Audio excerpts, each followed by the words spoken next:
Welcome, weary wanderer, to the extraordinary world of Elmore, where the impossible becomes mundane and chaos masquerades as suburban normalcy. Tonight, we explore the complete story of Nicole Watterson, mother, warrior, and the beating heart that holds together one of the universe's most wonderfully dysfunctional families.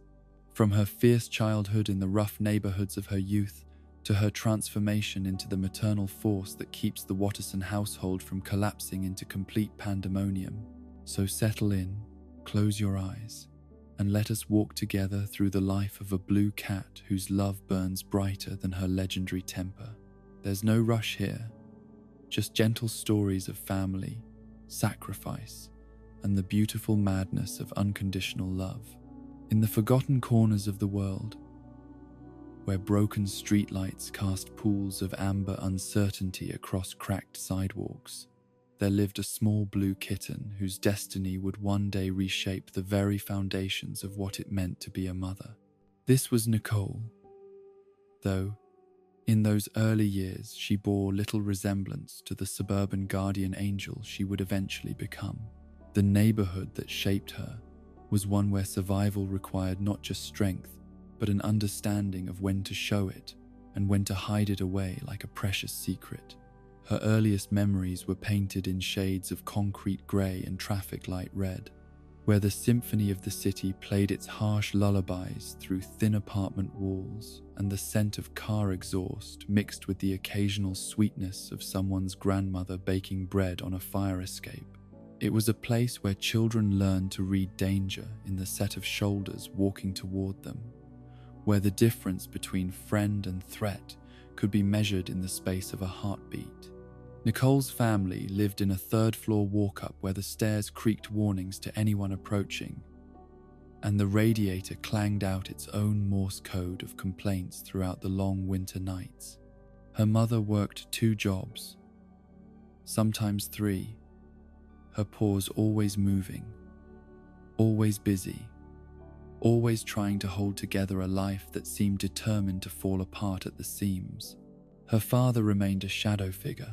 present in the form of angry voices behind closed doors and the echo of footsteps departing in the early morning hours. From the moment Nicole could walk steadily on her small paws, she understood that the world was not a safe place for small creatures who showed weakness. The playground behind her apartment building was less a place of joy and more a testing ground where the social hierarchies of childhood were established through trials of strength, cunning, and sheer stubborn refusal to back down when challenged. She learned to fight not because she loved violence, but because the alternative was to become prey in an ecosystem that had no patience for the gentle or the trusting. Her first real fight came when she was barely 5 years old, protecting a younger kitten from a group of older children who had decided that taking lunch money was their right by virtue of size and reputation. Nicole planted herself between the bullies and their intended victim like a small blue wall of fury, her claws extending for the first time in genuine anger rather than play. The older children laughed at first, amused by the sight of such a small defender challenging their assumed authority. But something in Nicole's eyes, a kind of cold fire that seemed far too ancient for such a young face, made their laughter die in their throats. When she spoke, her voice carried the weight of absolute conviction, informing them that they would not be taking anything from anyone that day unless they first got through her. The fight that followed was brief but decisive. Nicole moved with an instinct that seemed to come from somewhere beyond learned behavior, her small body becoming a blur of claws and determination that left the older children retreating with wounds to both their bodies and their pride. The younger kitten she had protected looked at her with the kind of awe usually reserved for superheroes. But Nicole felt only the hollow satisfaction that comes from necessary violence rather than chosen heroism. That night, as she lay in her narrow bed listening to the sounds of the neighborhood settling into its restless sleep, Nicole understood that something fundamental had changed within her. The protective instinct that had flared to life during the confrontation with the bullies didn't fade with the setting sun, but instead took root in her heart, like a seed that would grow throughout her entire life. Her mother, when she finally came home from her evening shift at the diner, noticed the small scratches on Nicole's paws and the way she carried herself with a new kind of awareness. Instead of scolding her daughter for fighting, she sat on the edge of the bed and spoke in a voice soft with exhaustion and hard-won wisdom about the responsibilities that came with strength, about how some people were born to be protectors and the price that such a calling demanded. Those early years forged Nicole's character in the fires of necessity and shaped her understanding of what love actually meant when stripped of sentiment and wishful thinking. Love, she learned, was not flowers and candy, but standing between danger and those who couldn't stand for themselves. Love was working until your paws bled to keep food on the table and a roof overhead. Love was making the hard choices that others couldn't or wouldn't make, even when those choices left scars on your soul. The development of Nicole's legendary physical abilities began during these formative years, though she wouldn't understand their full extent until much later in life.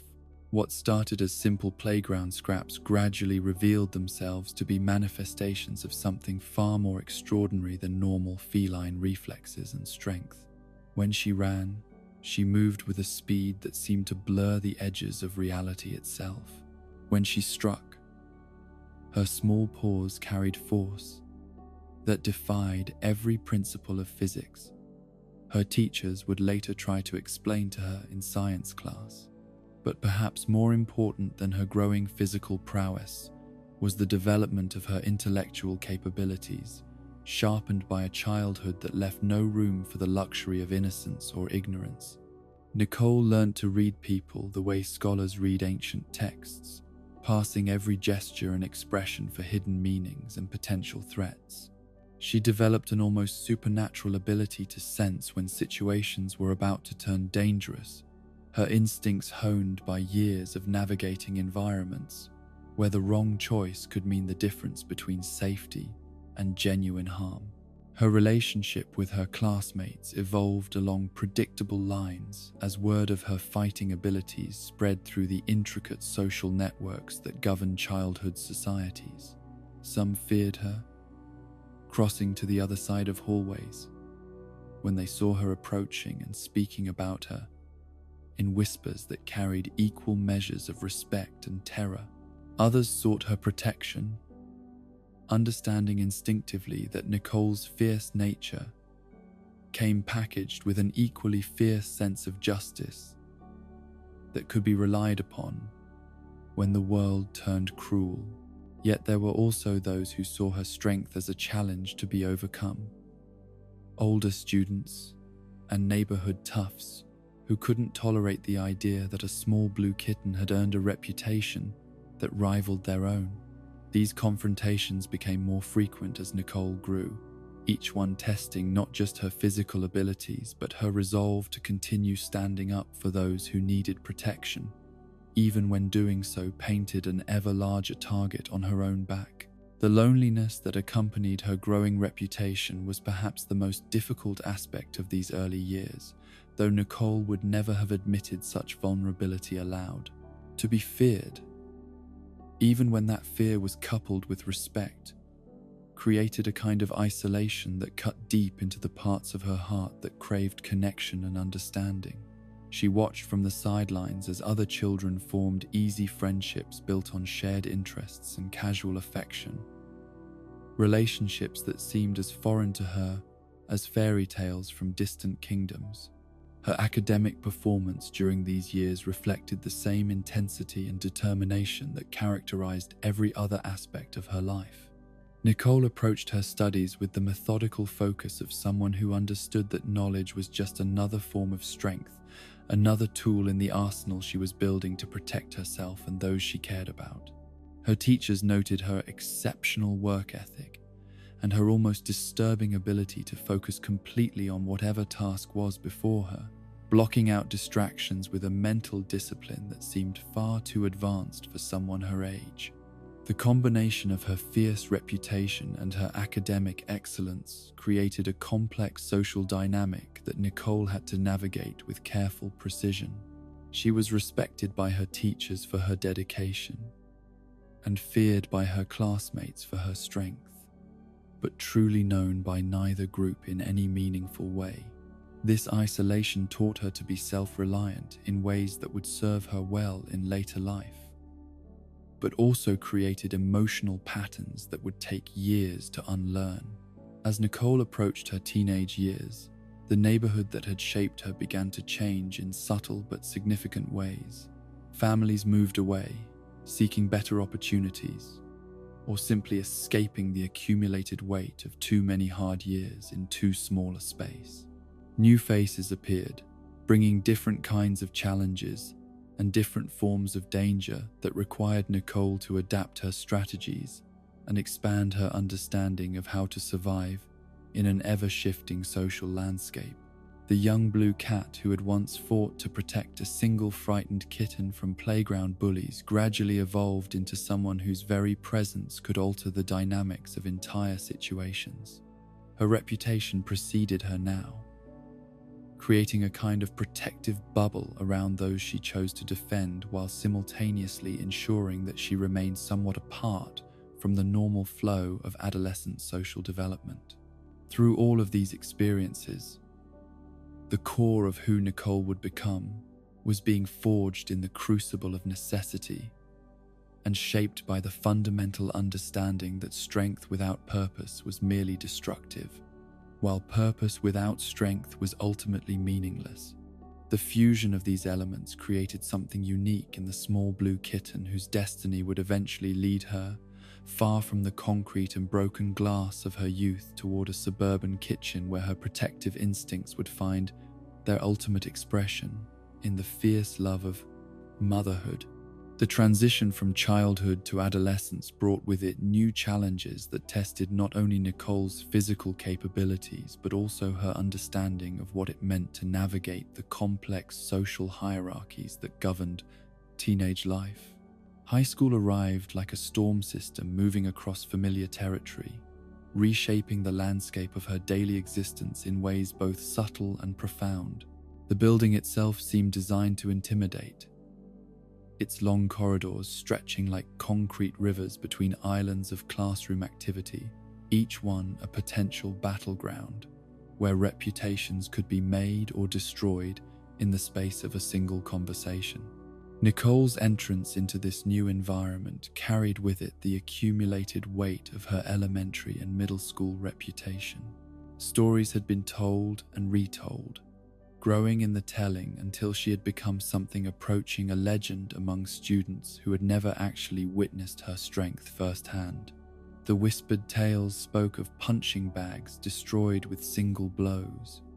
of bullies reduced to tears by nothing more than the promise of her wrath, of a small blue cat whose fury could reshape the very dynamics of any conflict into which she entered. Yet, for all the fearsome reputation that preceded her, Nicole found herself facing challenges that could not be solved through physical prowess or intimidating presence. The academic demands of high school required a different kind of strength, one that drew upon intellectual discipline and emotional resilience, rather than the raw power that had served her so well in the concrete jungles of her youth. She discovered, much to her own surprise, that she possessed reserves of mental toughness that matched, and perhaps even exceeded, her legendary physical capabilities. The first semester of her freshman year became a careful dance of establishing her place within the new social ecosystem, while maintaining the academic excellence that she understood would be her ticket to whatever future awaited her. Beyond the confines of her rough neighborhood, Nicole approached her studies with the same methodical intensity that she brought to her physical training, treating each assignment as a battle to be won, and each test as an opportunity to prove that she would not be defeated by circumstances or expectations. Her teachers quickly learned that Nicole Watterson was unlike any student they had encountered before. She sat in the front row of every class, her posture perfect and her attention absolute, taking notes with handwriting so precise it could have served as a calligraphy example. When questions were asked, her answers demonstrated not just knowledge but understanding, the kind of deep comprehension that came from refusing to accept surface explanations when deeper truths were available for those willing to work for them. The other students watched this academic dedication with the same mixture of respect and unease that they brought to observations of her physical prowess. Here was someone who seemed incapable of accepting anything less than perfection from herself, whose very presence in the classroom raised the standard by which everyone else's efforts would be measured. Some found inspiration in her example, pushing themselves to achieve more than they had previously thought possible. Others felt intimidated by the relentless excellence she displayed, wondering how anyone could maintain such standards without eventually burning out from the sheer intensity of the effort required. Nicole herself was largely unaware of the effect her academic performance had on her classmates, focused as she was on the internal standards that drove her toward ever greater achievements. The fear of failure that had been planted in her childhood had grown into something that functioned as both motivation and burden, pushing her toward excellence, while simultaneously creating an anxiety that gnawed at the edges of her consciousness during quiet moments. The development of her supernatural physical abilities continued throughout these high school years, though always in carefully controlled circumstances where she could monitor and contain the full extent of her capabilities. The gymnasium became her sanctuary during the hours after official classes had ended,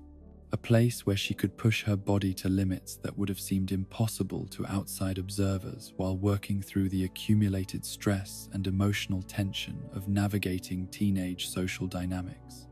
Her training regimen during these years evolved into something that bordered on the ritualistic, a carefully choreographed series of exercises and techniques that served multiple purposes beyond simple physical conditioning. Each night, as the building settled into the quiet emptiness that comes after the day's activities have concluded, Nicole would make her way to the gymnasium and begin the process of transformation from student to warrior, allowing her true nature to emerge in ways that daylight hours rarely permitted. The punching bags that the school provided for general student use proved woefully inadequate for someone whose strength operated on levels that defied conventional understanding of feline capabilities. Nicole learned to hold back, to pull her punches, and moderate her kicks so that the equipment would survive her training sessions. But there were occasions when emotion or stress caused her to forget these limitations. The maintenance staff grew accustomed to finding destroyed equipment on certain mornings, though they never discovered the identity of the student responsible for the damage. During one particularly intense training session, Nicole's focus slipped just enough to allow her full strength to manifest in a single devastating blow to a heavy bag that had been rated to withstand professional-level punishment. The sound of the impact echoed through the empty building like thunder, while the bag exploded in a shower of sand and shredded leather that took her nearly an hour to clean up completely. As she swept the debris into neat piles, Nicole understood that she was dealing with forces within herself that went far beyond normal physical development. The social aspects of high school proved more challenging to navigate than the academic or physical demands of her new environment. Nicole's reputation as someone not to be crossed created a kind of social isolation that was both protective and limiting, allowing her to avoid many of the petty conflicts that plagued teenage relationships, while simultaneously preventing her from forming the casual friendships that might have provided emotional support during these formative years. Her first romantic relationship began during her sophomore year with a boy named Marcus, who seemed genuinely unintimidated by her fierce reputation and impressed by her academic achievements. He was a quiet student who spent his lunch periods in the library and his afternoons working part-time at his family's small grocery store. Someone whose steady reliability appealed to Nicole's deep-seated need for stability and predictability in her personal relationships. Their courtship unfolded with the careful formality of two people who understood that they were venturing into emotional territory that required patience and mutual respect. Marcus treated Nicole with a gentleness that she found both touching and occasionally frustrating, as if he were afraid that too much passion or intensity might somehow damage something precious that he didn't fully understand. For her part, Nicole struggled with the vulnerability that genuine affection required, finding it far more difficult to lower her emotional defenses than it had ever been to protect others through physical confrontation. The relationship taught Nicole important lessons about the delicate balance required to maintain connections with people who operated on entirely different emotional frequencies than her own. Marcus's calm, steady approach to life provided a counterpoint to her own intensity, while his admiration for her strengths helped her begin to see herself as more than simply a weapon to be deployed against the world's various injustices. Yet the relationship also revealed the extent to which Nicole's protective instincts had shaped her understanding of love and connection. She found herself watching Marcus's interactions with other students, ready to intervene if anyone showed him disrespect or attempted to take advantage of his naturally trusting nature. This hypervigilance, while born from genuine care, sometimes made Marcus feel more like a charge to be protected than a partner to be cherished. The end of their relationship came not through any dramatic confrontation or betrayal, but through the gradual recognition that they were growing in different directions toward futures that seemed unlikely to converge despite their genuine affection for each other. Nicole's ambitions were beginning to take shape around concepts of achievement and success that would require leaving their small community behind, while Marcus found his happiness in the familiar routines and relationships that had always defined his world. Their final conversation took place in the same library where they had spent so many quiet afternoons together, surrounded by books that had provided them with escape from the more chaotic aspects of teenage social life. Both understood that what they were ending was not a failure, but rather a chapter that had served its purpose in helping them understand more about themselves and what they would need from future relationships. The academic pressures of her junior and senior years intensified as college applications and career planning became immediate rather than distant concerns. Nicole's guidance counselor, a well-meaning woman whose experience with students from difficult backgrounds had taught her to manage expectations carefully, suggested that Nicole consider local community colleges and practical career paths that would provide steady employment without requiring her to venture too far from familiar territory. These conversations frustrated Nicole in ways that she struggled to articulate, not because the advice was necessarily wrong, but because it seemed to assume limitations that she had never accepted about her own potential. The counselor's careful pragmatism felt like another form of the low expectations that had surrounded her throughout her childhood, well-intentioned attempts to protect her from disappointment that simultaneously limited her vision of what might be possible. Nicole began to research colleges and universities on her own, spending hours in the library and later at the public library downtown, reading about institutions that offered the kind of challenging academic programs and diverse student bodies that appealed to her expanding understanding of what education could provide. She discovered schools where her combination of academic excellence and unique background might be viewed as an asset rather than a curiosity, places where she could continue to grow intellectually while exploring aspects of herself that had never had room to develop in her current environment. The process of applying to these schools required forms of vulnerability that Nicole found more challenging than any physical test she had ever faced. Writing personal essays that revealed her background and ambitions meant exposing parts of herself that she had learned to keep carefully guarded, while requesting letters of recommendation required her to ask teachers and mentors to invest their reputations in her potential for success. Her part-time job during her senior year at a local restaurant provided both practical work experience and important lessons about the dynamics of adult working relationships. Nicole approached her duties as a server with the same intensity and perfectionism that characterized everything else she did,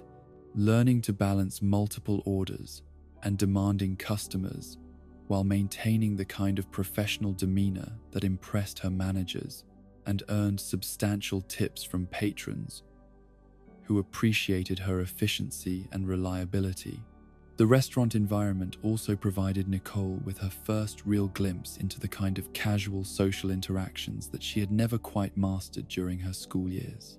Her co-workers,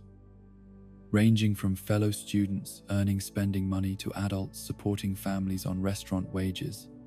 represented a broader cross-section of society than she had previously encountered.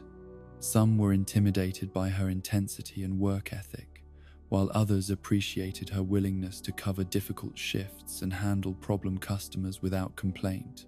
One particular incident during her time at the restaurant demonstrated both the extent of her capabilities and her growing wisdom about when to reveal them. A customer who had been drinking heavily became increasingly belligerent with one of the younger servers,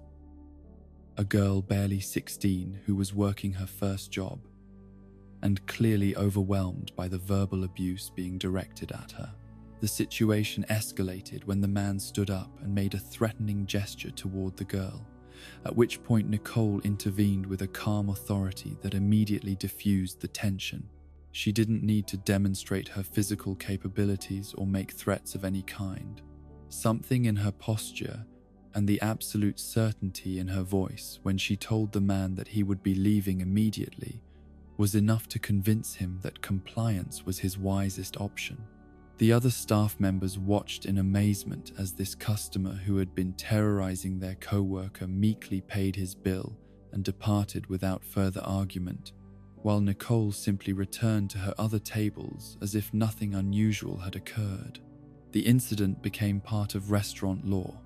one of those stories that gets retold whenever new employees need to understand the dynamics of their workplace. But for Nicole, it represented something more significant: the recognition that her strength could be most effective when it was controlled and directed with precision, rather than simply unleashed in response to provocation. Her senior year brought with it a series of achievements that validated the years of intensive effort she had invested in her education. Valedictorian status came with college scholarship offers and recognition from local community organizations that had begun to take notice of her exceptional combination of academic excellence and community involvement. Yet these external validations felt somehow incomplete to Nicole, satisfying her need for recognition while failing to address the deeper questions about purpose and direction that had begun to occupy her thoughts during quiet moments. The graduation ceremony itself unfolded with all the pomp and circumstance that such occasions required, but Nicole found her attention drifting from the speeches and celebrations toward contemplation of the uncertain future that awaited her. She had succeeded beyond the wildest dreams of anyone who had known her as a child, had proven that circumstances of birth need not define the limits of individual achievement, yet she couldn't shake the feeling that her greatest challenges still lay ahead. As she walked across the stage to receive her diploma, Nicole understood that she was not simply ending one phase of her education, but closing the door on an entire way of life that had shaped her understanding of herself and her place in the world. The strength and determination that had carried her through the trials of adolescence would serve her well in whatever came next. But she would need to discover new aspects of herself that went beyond the warrior identity that had defined her youth. The summer between high school graduation and the beginning of her college career provided Nicole with time for reflection and preparation that she had not experienced since early childhood. For the first time in years, her days were not structured around the demands of classes and assignments,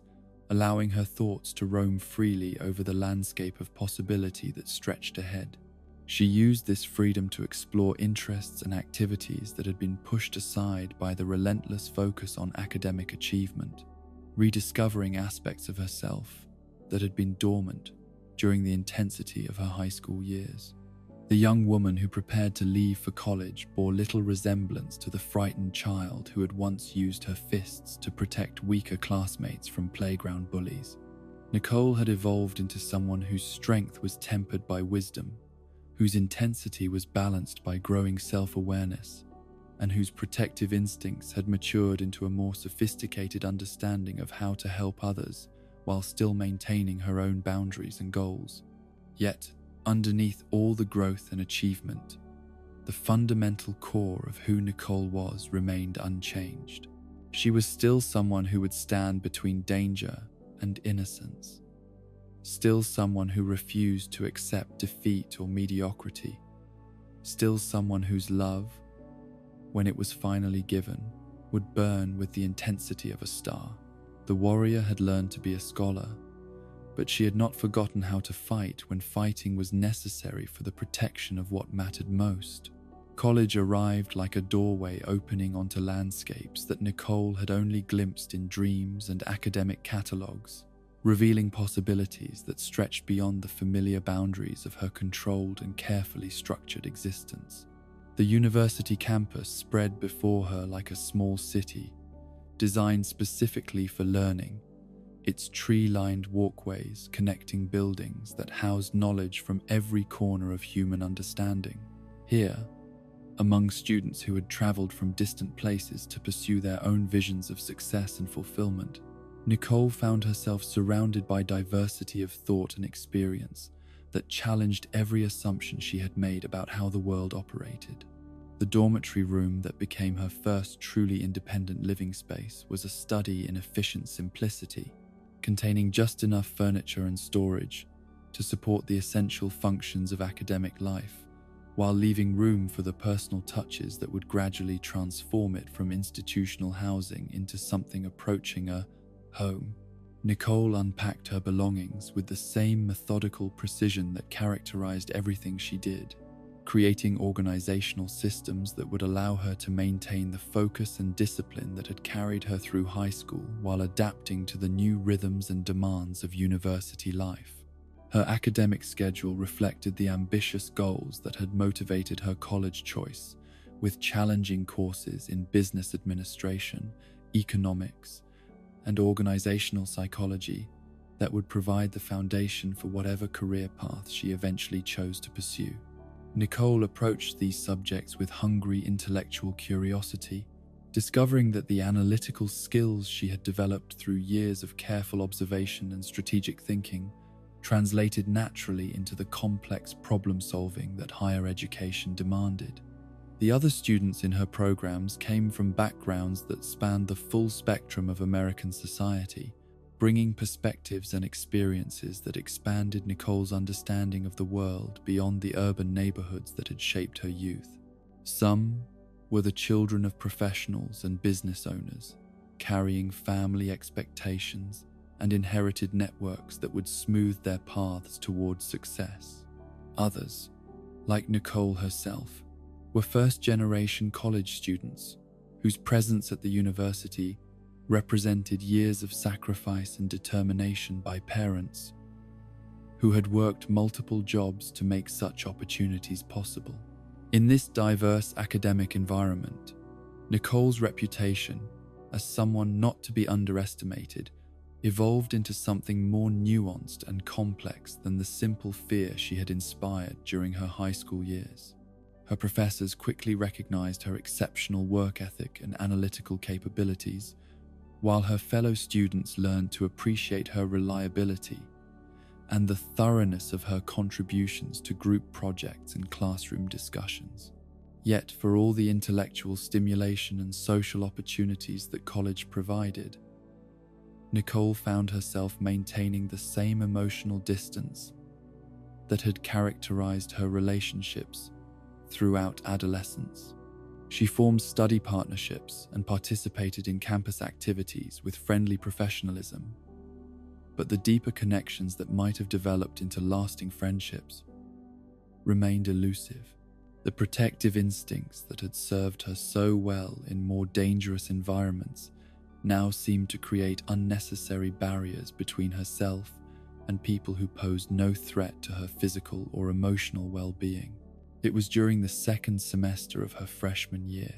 in the most unlikely of circumstances, that Nicole's carefully ordered world collided with a force of nature that would fundamentally reshape her understanding of love, partnership, and the possibility that strength might be found in vulnerability rather than control. The encounter began with what appeared to be a simple accident in the cafeteria during the lunch rush, when a pink rabbit of considerable size and equally considerable clumsiness managed to trip over his own feet while carrying a tray loaded with food. The collision that followed sent plates and beverages flying in directions that defied several laws of physics, creating a cascade of culinary chaos that splattered across several tables and unfortunate bystanders. Nicole found herself directly in the path of this edible avalanche, her pristine clothes and carefully organized lunch becoming casualties of what appeared to be the most comprehensively disastrous cafeteria accident in the institution's recent memory. The perpetrator of this mayhem, rather than fleeing in embarrassment or attempting to minimize his responsibility, immediately began apologizing with such genuine distress and concern for everyone affected that even Nicole's legendary temper found itself temporarily disarmed. This was Richard Watterson, though she would not learn his name until several minutes later when he was still apologizing and offering to pay for dry cleaning while simultaneously attempting to help clean up the mess he had created. Nicole's initial response followed patterns that had been established through years of dealing with thoughtless behavior and casual disrespect. Her eyes narrowed, her posture straightened, and the temperature in her immediate vicinity seemed to drop several degrees as she prepared to deliver the kind of verbal devastation that would ensure this clumsy rabbit never again ventured near her personal space. But something in Richard's expression, a complete absence of malice or casual indifference combined with obvious genuine distress at having caused her discomfort, caused her prepared response to falter before it could fully form. Instead of the cutting remarks that everyone within earshot expected to hear, Nicole found herself studying this unusual creature who seemed genuinely more upset about her ruined lunch than she was. Richard's apologies continued in a stream of consciousness that revealed both his natural kindness and his complete lack of guile, while his efforts to help clean up demonstrated a level of continued clumsiness that threatened to create entirely new disasters even as he attempted to repair the original one. The cafeteria staff, recognizing the signs of an incident that could escalate into something requiring administrative intervention, quickly moved to restore order, while Nicole continued to observe Richard's behavior with the analytical attention she typically reserved for complex academic problems. Here was someone who seemed to operate according to entirely different social rules than anyone she had previously encountered, whose response to causing embarrassment was to focus entirely on the well-being of those he had inconvenienced, rather than on protecting his own reputation or minimizing his responsibility. Their first actual conversation took place later that same day, when Richard appeared at Nicole's dormitory with a replacement lunch carefully packed in containers that suggested he had spent considerable time and effort ensuring that her dietary preferences were properly accommodated. The gesture was both unnecessary and touching, revealing a level of thoughtfulness that contrasted sharply with the chaos of their initial meeting.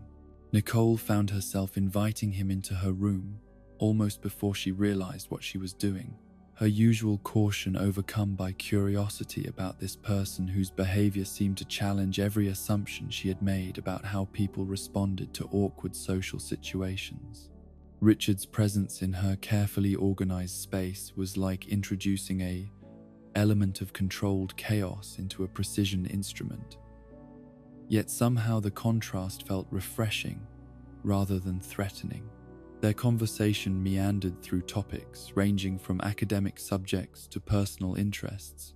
revealing that beneath Richard's scattered exterior lay a mind that approached the world with wonder and genuine curiosity rather than the strategic calculation that characterized Nicole's thinking. He asked questions that demonstrated real interest in her thoughts and opinions, listening to her answers with attention that suggested he found her perspectives genuinely fascinating rather than simply impressive. The weeks that followed brought a series of encounters that gradually evolved from accidental meetings to deliberate social interactions, as Nicole found herself drawn to Richard's company, despite her inability to categorize him according to any of her usual frameworks for understanding people. He appeared at her regular study locations with offerings of snacks or coffee, never presuming to interrupt her work,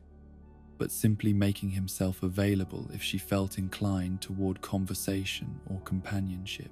Richard's approach to friendship differed fundamentally from anything Nicole had previously experienced. He made no demands on her time or attention, expressed no expectations about reciprocal gestures or social obligations, and seemed content simply to share whatever moments she was willing to offer. This lack of pressure created space for Nicole to lower her defenses gradually, allowing aspects of her personality that had been suppressed by years of defensive posturing to emerge in conversations that felt more natural and spontaneous than any she could remember. The turning point in their relationship came during a particularly stressful period when Nicole was preparing for midterm examinations, while simultaneously working extra shifts at her part-time job to cover unexpected expenses. The combination of academic pressure and financial stress had pushed her usual control mechanisms to their limits, leaving her functioning on minimal sleep and maximum caffeine while trying to maintain the perfect grades that her scholarship required. Richard, with his uncanny ability to sense when people around him were struggling, appeared during one of her late-night study sessions with comfort food and the simple offer to sit quietly nearby while she worked. There were no attempts to provide advice or solutions, no suggestions about how she might better manage her stress, just patient companionship that asked nothing in return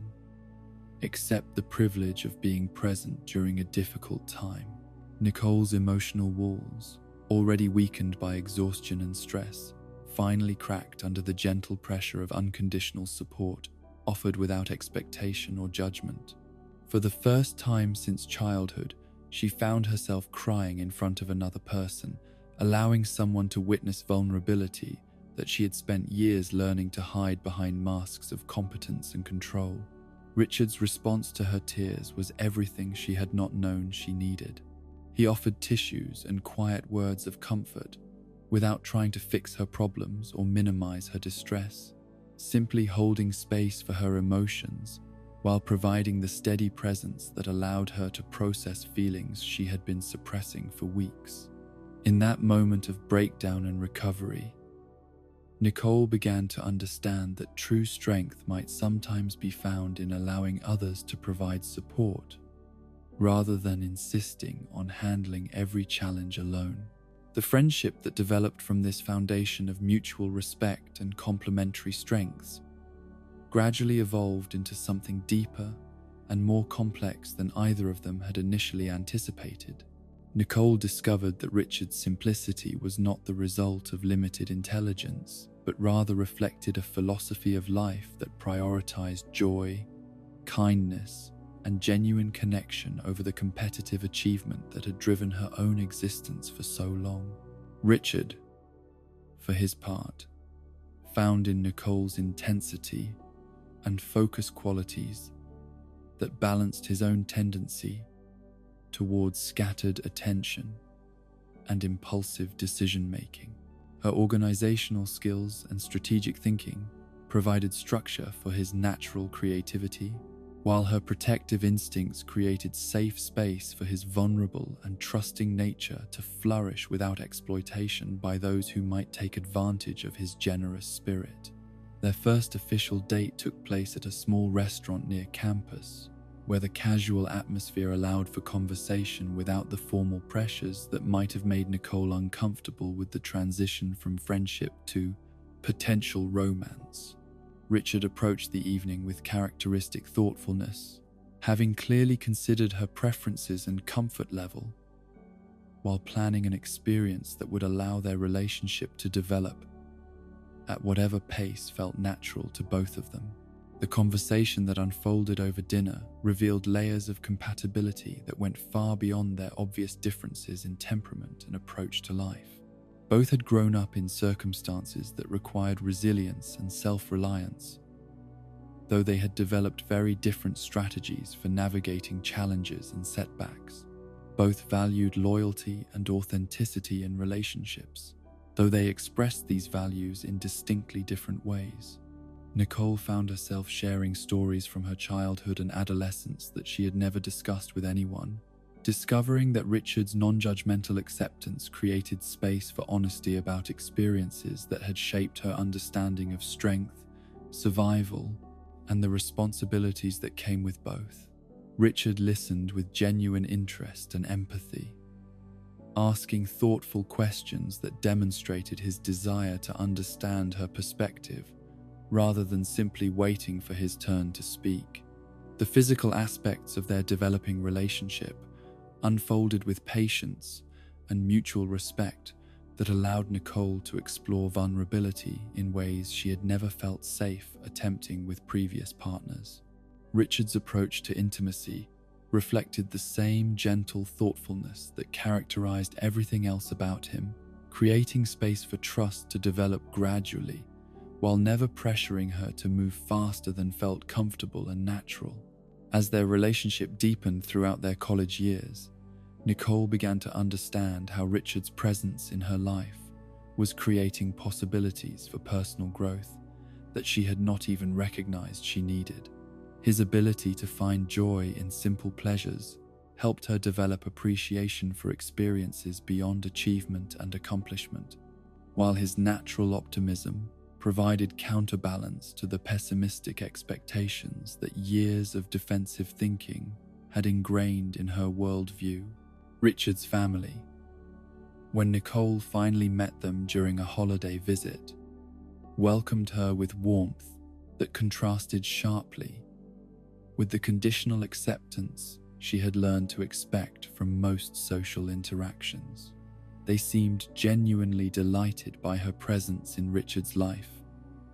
and showed interest in her goals and ambitions that went beyond polite social courtesy. For the first time, Nicole experienced what it felt like to be valued for qualities beyond her usefulness or impressive achievements. The challenges that inevitably arose in their relationship proved to be opportunities for both of them to develop new skills and deeper understanding of partnership dynamics. Nicole's tendency toward perfectionism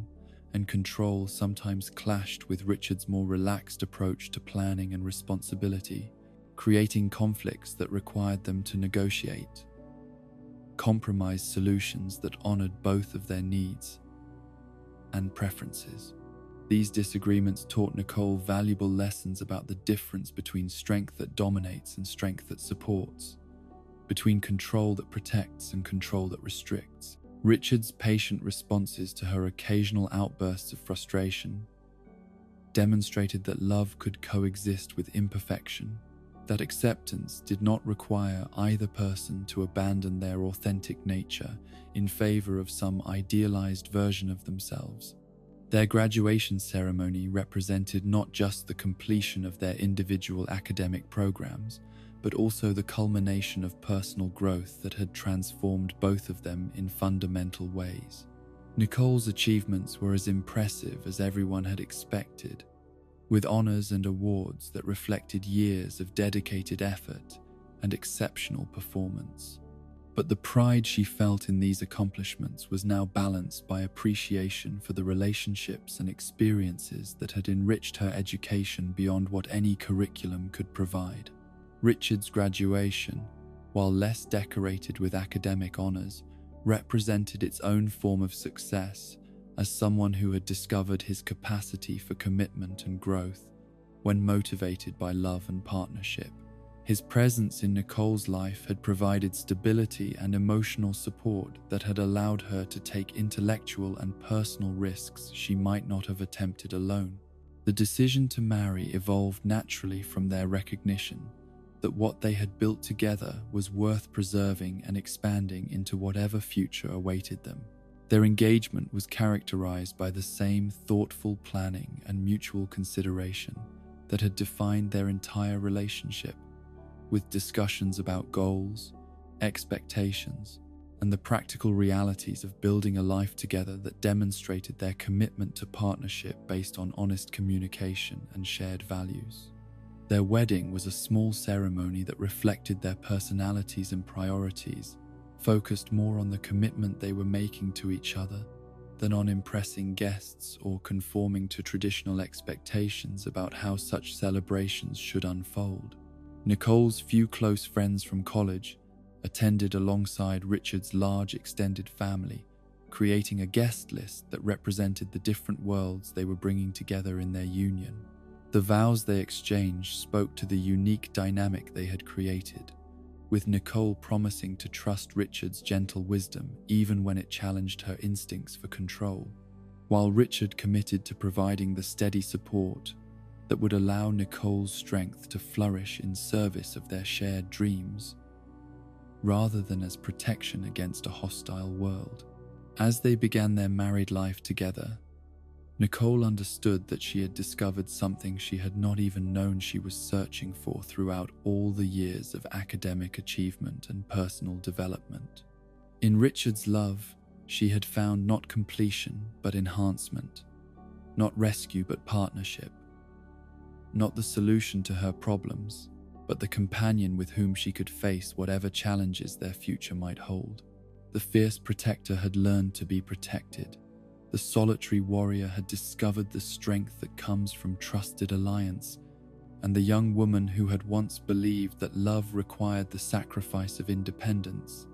had found instead that true love created space for both individuals to become more fully themselves than either could achieve alone. The first apartment that Nicole and Richard shared as married partners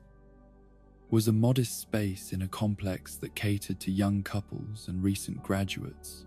with thin walls that carried the sounds of neighbors' lives and windows that faced a courtyard where children played while their parents watched from balconies above. The rent consumed a substantial portion of their combined income, but the location provided reasonable access to job opportunities, while offering the basic amenities necessary for two people learning to navigate the practical realities of domestic partnership. Nicole approached the process of establishing their household with the same systematic thoroughness that had characterized her academic achievements, creating organizational systems that would maximize the efficiency of their limited space while ensuring that everything they owned had a designated place and purpose. Her color-coded filing system for important documents contrasted sharply with Richard's tendency to treat any flat surface as potential storage for whatever he happened to be carrying when he entered the room. Their different approaches to domestic organization created the first significant challenges of their married life, though these conflicts were resolved through negotiations that established patterns of compromise and mutual accommodation that would serve them well in the more complex situations that lay ahead. Nicole learned to designate specific areas where Richard's casual approach to tidiness would not interfere with her need for order, while Richard developed routines that satisfied Nicole's requirements for basic household maintenance without forcing him to abandon his naturally relaxed attitude toward material possessions. The discovery of Nicole's pregnancy came during their second year of marriage, at a moment when their relationship had found its rhythm and their financial situation had stabilized sufficiently to support the basic requirements of young adult life. The positive pregnancy test represented the fulfillment of dreams they had discussed during their courtship, but the reality of impending parenthood brought with it anxieties and responsibilities that no amount of theoretical preparation could fully address. Nicole's initial response to confirmation of her pregnancy was characteristic in its intensity and thoroughness, as she immediately began researching every aspect of prenatal care, infant development, and child psychology, with the focused determination of someone preparing for the most important examination of her life. Her bedside table accumulated stacks of parenting books, medical guides, and developmental charts that she studied with the same analytical attention she had once devoted to business case studies and economic theory. Richard's reaction to the news reflected his naturally optimistic and trusting approach to life's major transitions, expressing joy and excitement, while displaying complete confidence in their ability to handle whatever challenges parenthood might bring.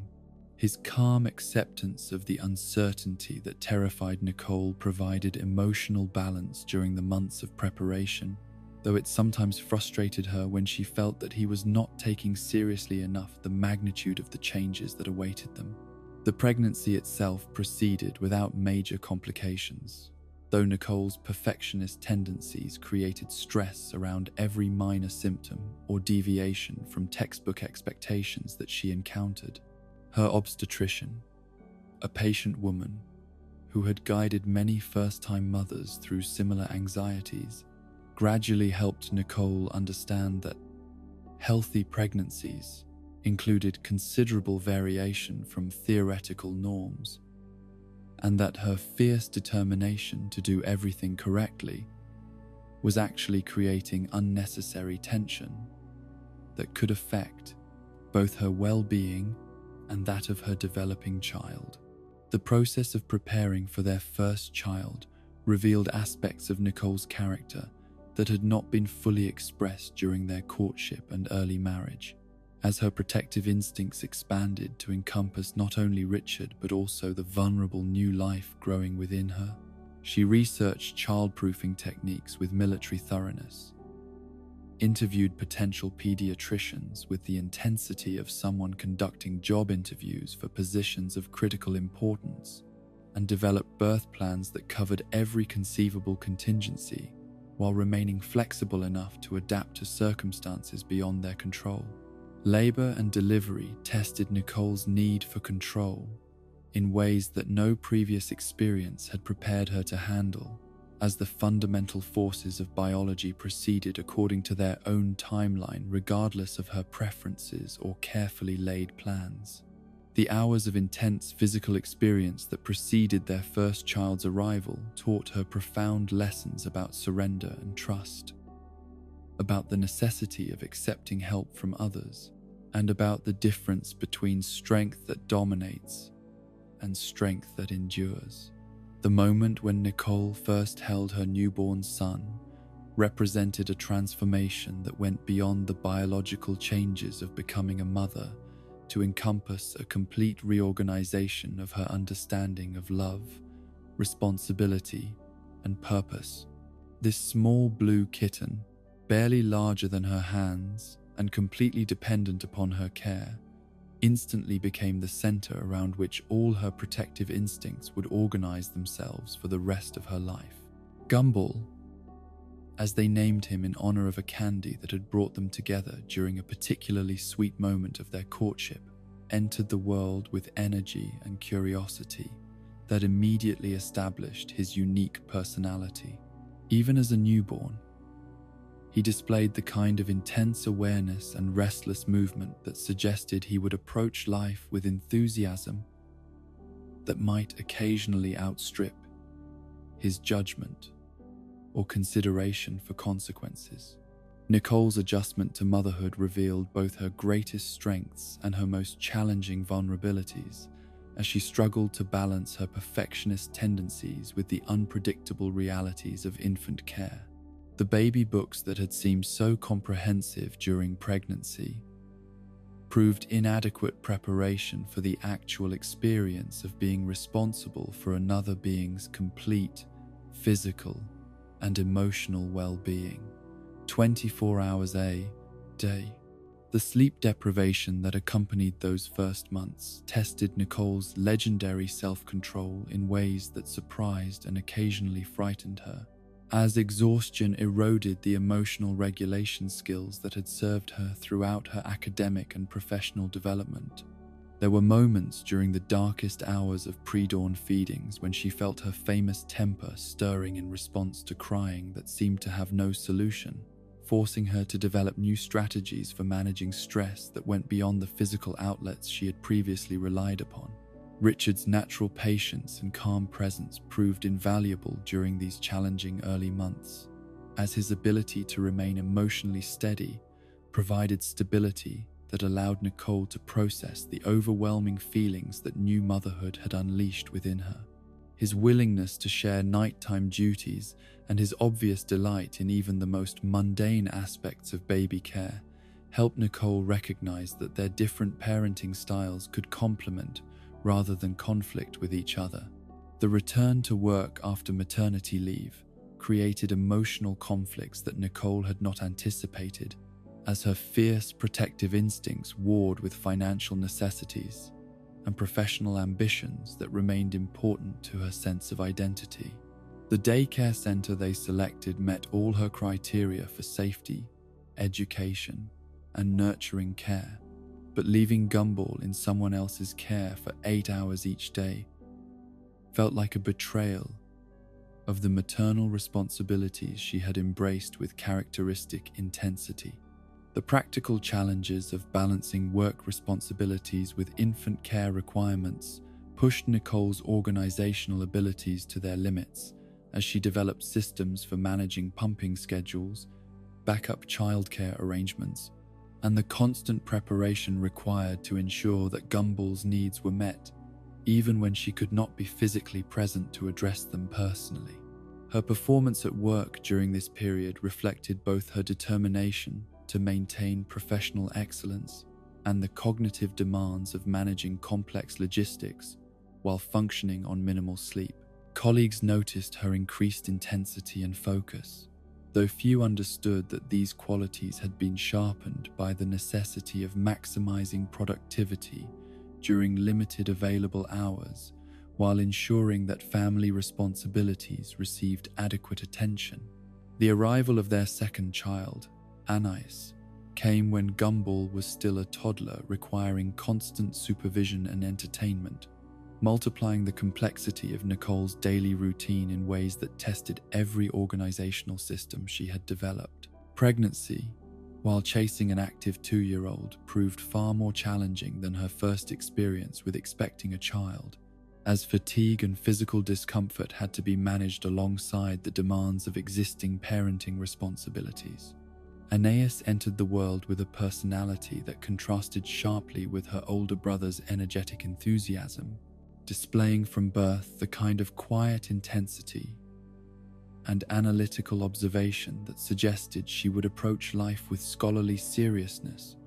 rather than Gumball's intuitive spontaneity. Nicole recognized something of her own temperament in her daughter's careful assessment of new situations, though she hoped that Anais would develop greater ease with emotional expression than had characterized her own childhood and adolescence. The dynamics of managing 2 young children with very different needs and personalities required Nicole to develop flexibility and adaptability that complemented her natural strengths in planning and organization. Gumball's creative chaos and Anais's methodical approach to exploration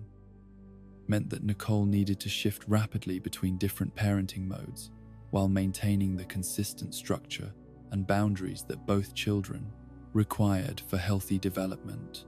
The addition of Darwin to their household came through circumstances that none of them had planned or expected. When Gumball's passion for his pet goldfish evolved into a relationship that transcended normal pet ownership to become genuine friendship and brotherhood,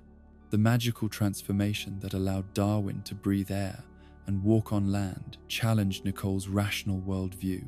while simultaneously demonstrating the kind of unconditional acceptance and loyalty that she hoped all her children would develop in their relationships with others. Nicole's decision to embrace Darwin as a full member of their family reflected her growing understanding that love and protection could not be limited by conventional definitions or biological relationships. If Gumball loved Darwin as a brother, and if Darwin returned that affection with equal devotion, then her maternal instincts would expand to include this unusual addition to their household regardless of the practical complications such acceptance might create. The process of officially adopting Darwin required navigating bureaucratic systems that had no precedent for a goldfish becoming a human child, challenging Nicole's problem-solving abilities while reinforcing her determination that legal technicalities would not prevent her from protecting all the children she considered her own. Her persistence in working through these administrative obstacles demonstrated to all three children that her commitment to their family was absolute and would overcome any external resistance they might encounter. The establishment of household rules and expectations with three children required Nicole to articulate the values and principles that would guide their family's daily life while remaining flexible enough to accommodate each child's individual personality and developmental needs. Her approach to discipline balanced clear consequences for unacceptable behavior with explanations that helped the children understand the reasoning behind restrictions and expectations. Nicole's parenting philosophy emerged from her own experiences with authority figures who had used power to control rather than guide, leading her to emphasize communication and understanding alongside the structure and boundaries that children needed for security. She wanted her children to respect rules because they understood their purpose rather than simply fearing punishment for violations, though she maintained the firmness necessary to ensure that important limits were not negotiated away during moments of testing. The development of individual relationships with each of her children revealed different aspects of Nicole's capacity for maternal love and guidance, as she learned to appreciate and nurture the unique qualities that each child brought to their family dynamic. Gumball's creative energy required channels that allowed for expression while preventing his enthusiasm from creating chaos that affected others' well-being. Darwin's loyal nature and desire to please needed protection from those who might exploit his trusting personality while encouraging him to develop independence and confidence. Anais presented perhaps the most complex parenting challenges, as her advanced intellectual development meant that traditional age-appropriate guidance was insufficient for her actual capabilities and understanding. Nicole recognized her daughter's need for intellectual stimulation and challenging projects while ensuring that emotional and social development kept pace with her cognitive abilities. The balancing act between nurturing each child's individual strengths and maintaining family harmony that benefited everyone required Nicole to develop diplomatic skills that complemented her natural protective instincts. Family meetings became forums for discussing problems and negotiating solutions that considered everyone's needs and preferences, while individual conversations allowed for more personal guidance and support when children faced challenges that affected them specifically. Nicole's professional ambitions evolved during these early years of intensive motherhood, as she recognized that her previous career goals needed adjustment to accommodate the realities of raising three children who each required different types of attention and support. The drive for professional achievement remained strong, but it now served the larger purpose of providing security and opportunities for her family, rather than simply personal satisfaction and recognition. The decision to focus her career development on positions that offered flexibility and advancement potential, while maintaining reasonable work-life balance, represented a mature integration of her competitive nature with her maternal responsibilities. She sought opportunities that would utilize her analytical abilities and leadership skills, while ensuring that her physical presence and emotional availability remained adequate to meet her children's developmental needs. The exhaustion that characterized these years of early motherhood was unlike anything Nicole had experienced during her previous challenges with academic or professional demands, as physical fatigue combined with emotional intensity in ways that tested every coping mechanism she had developed. Yet underneath the tiredness and stress, lay a profound satisfaction that came from knowing that her strength and determination were being used for purposes that aligned perfectly with her deepest values and instincts. The moments of quiet connection with her children, when bedtime stories or gentle conversations created intimacy that transcended the busy chaos of daily routines, provided Nicole with experiences of unconditional love that healing and transformative in ways she had not anticipated. These children who depended upon her care had also given her gifts of joy and purpose that enriched her understanding of what it meant to live a meaningful life. As Gumball, Darwin, and Aeneas grew from infants and toddlers into children with distinct personalities and independent thoughts, Nicole began to understand that successful motherhood would require continual adaptation and growth on her part, as well as theirs. The protective warrior who had once fought playground bullies was evolving into someone whose battles would be fought in different arenas, but with the same fierce determination to ensure that those she loved were safe, supported, and free to become the best versions of themselves. The alarm clock that summoned Nicole to consciousness each weekday morning at exactly 5:30 was less a gentle awakening than a call to battle stations, signaling the beginning of another campaign in the ongoing war between domestic order and the natural forces of chaos that seemed to emanate from every other member of her household. These early moments before the family stirred represented her only opportunity to prepare both mentally and practically for the complex orchestration of personalities, schedules, and needs that would define the hours ahead. Her morning routine unfolded with the precision of a military operation, each movement calculated to maximize efficiency while minimizing the noise that might wake Richard and the children before she had completed the essential preparations that would allow their day to begin smoothly. The coffee maker had been programmed the previous evening to begin brewing at exactly 5:25, ensuring that the first vital dose of caffeine would be waiting when she emerged from her 3-minute shower and 2-minute grooming routine that transformed her from sleepy mother to competent household commander. The kitchen became her first battlefield each day, as she prepared 3 different breakfast preferences simultaneously while accounting for dietary restrictions, varying appetites, and the unpredictable food preferences that could change without notice depending on each child's mood,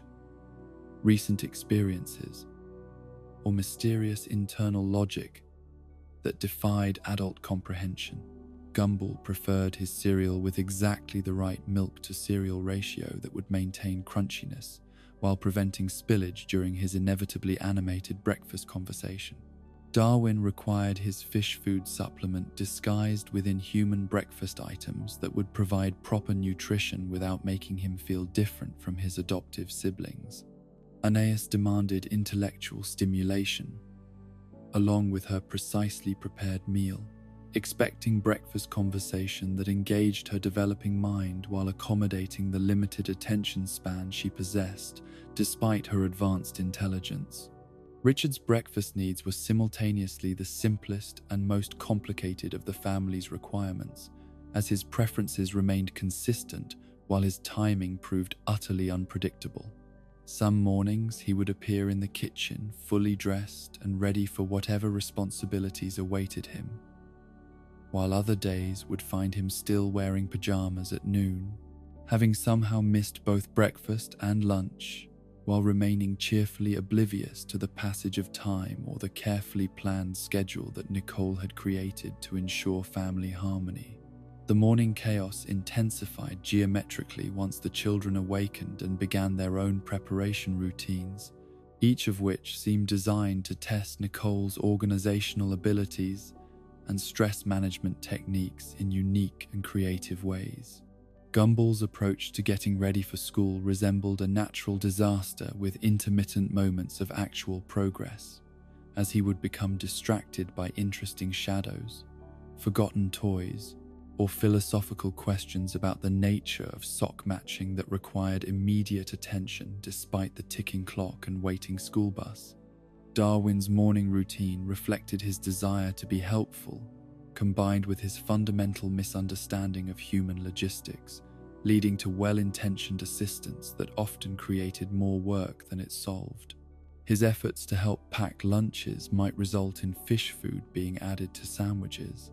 while his attempts to organize backpacks could lead to homework being filed under categories that made perfect sense to his aquatic mind, but proved incomprehensible to human teachers, expecting conventional organizational systems. Anne presented different challenges entirely, as her advanced intellectual development meant she could identify flaws in any system Nicole created while lacking the emotional maturity to accept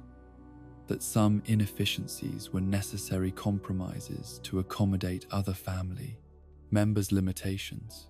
Her critiques of family logistics were often accurate and occasionally helpful, but they were delivered at moments when Nicole's attention needed to be focused on immediate crises rather than theoretical improvements to household management systems.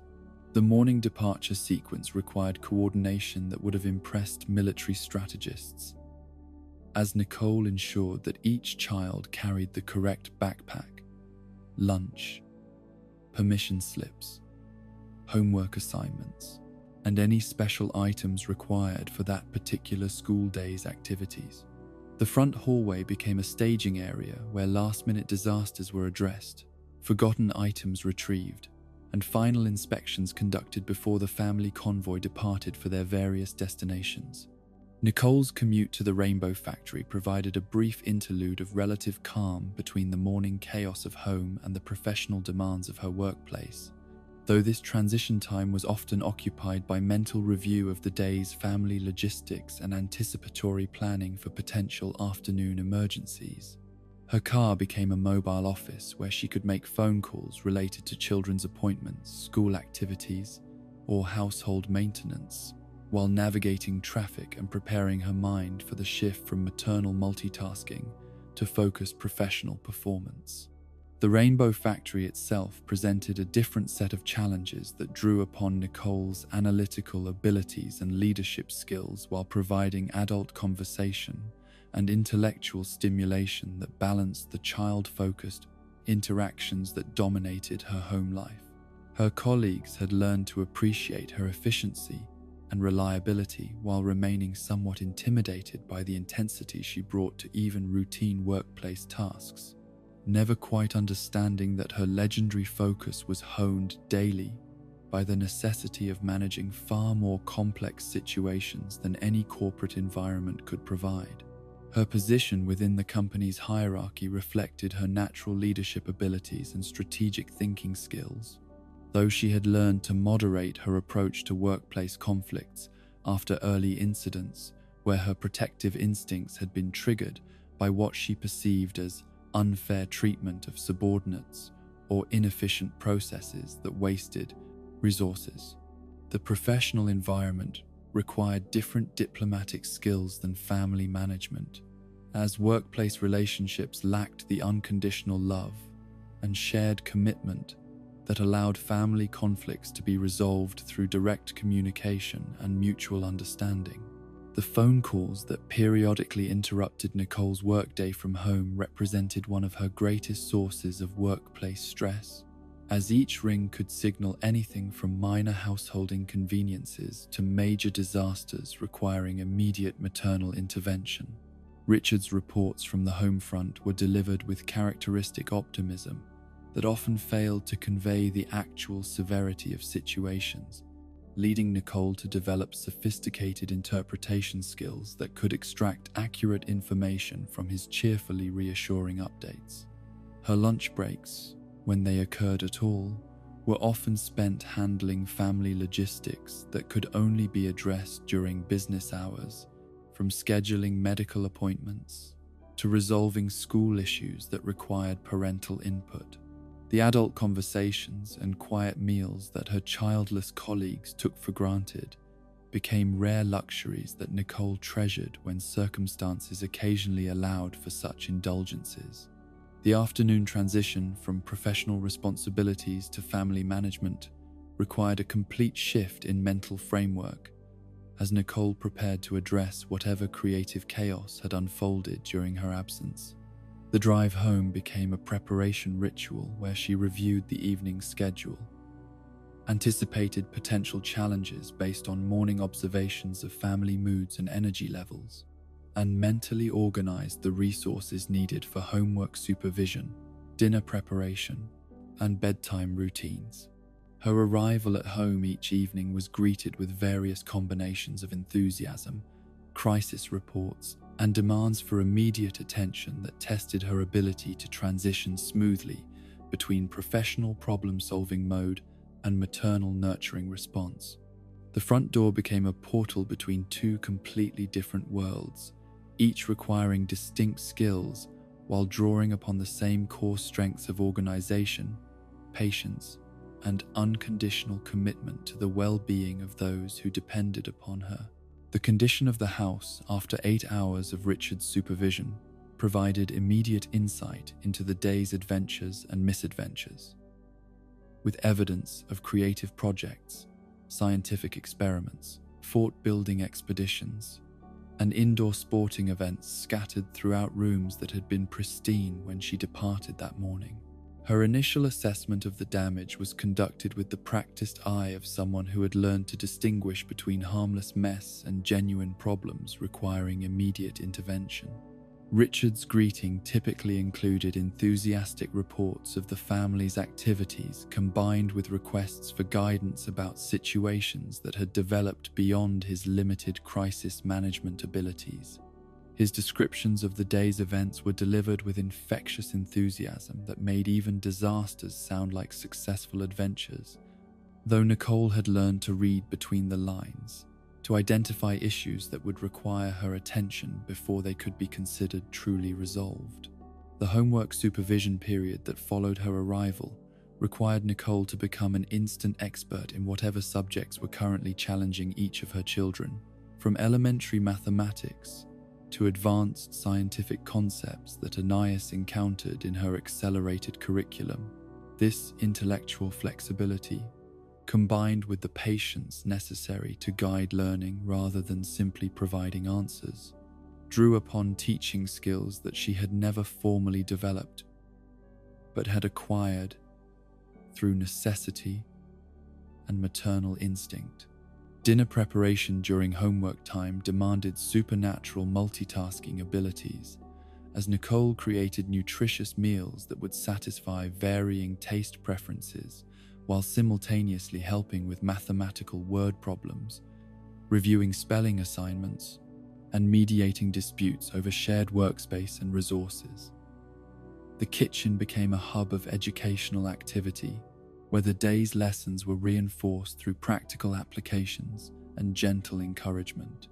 The evening meal itself provided opportunities for family communication and connection that Nicole treasured despite the logistical challenges of ensuring that everyone remained seated,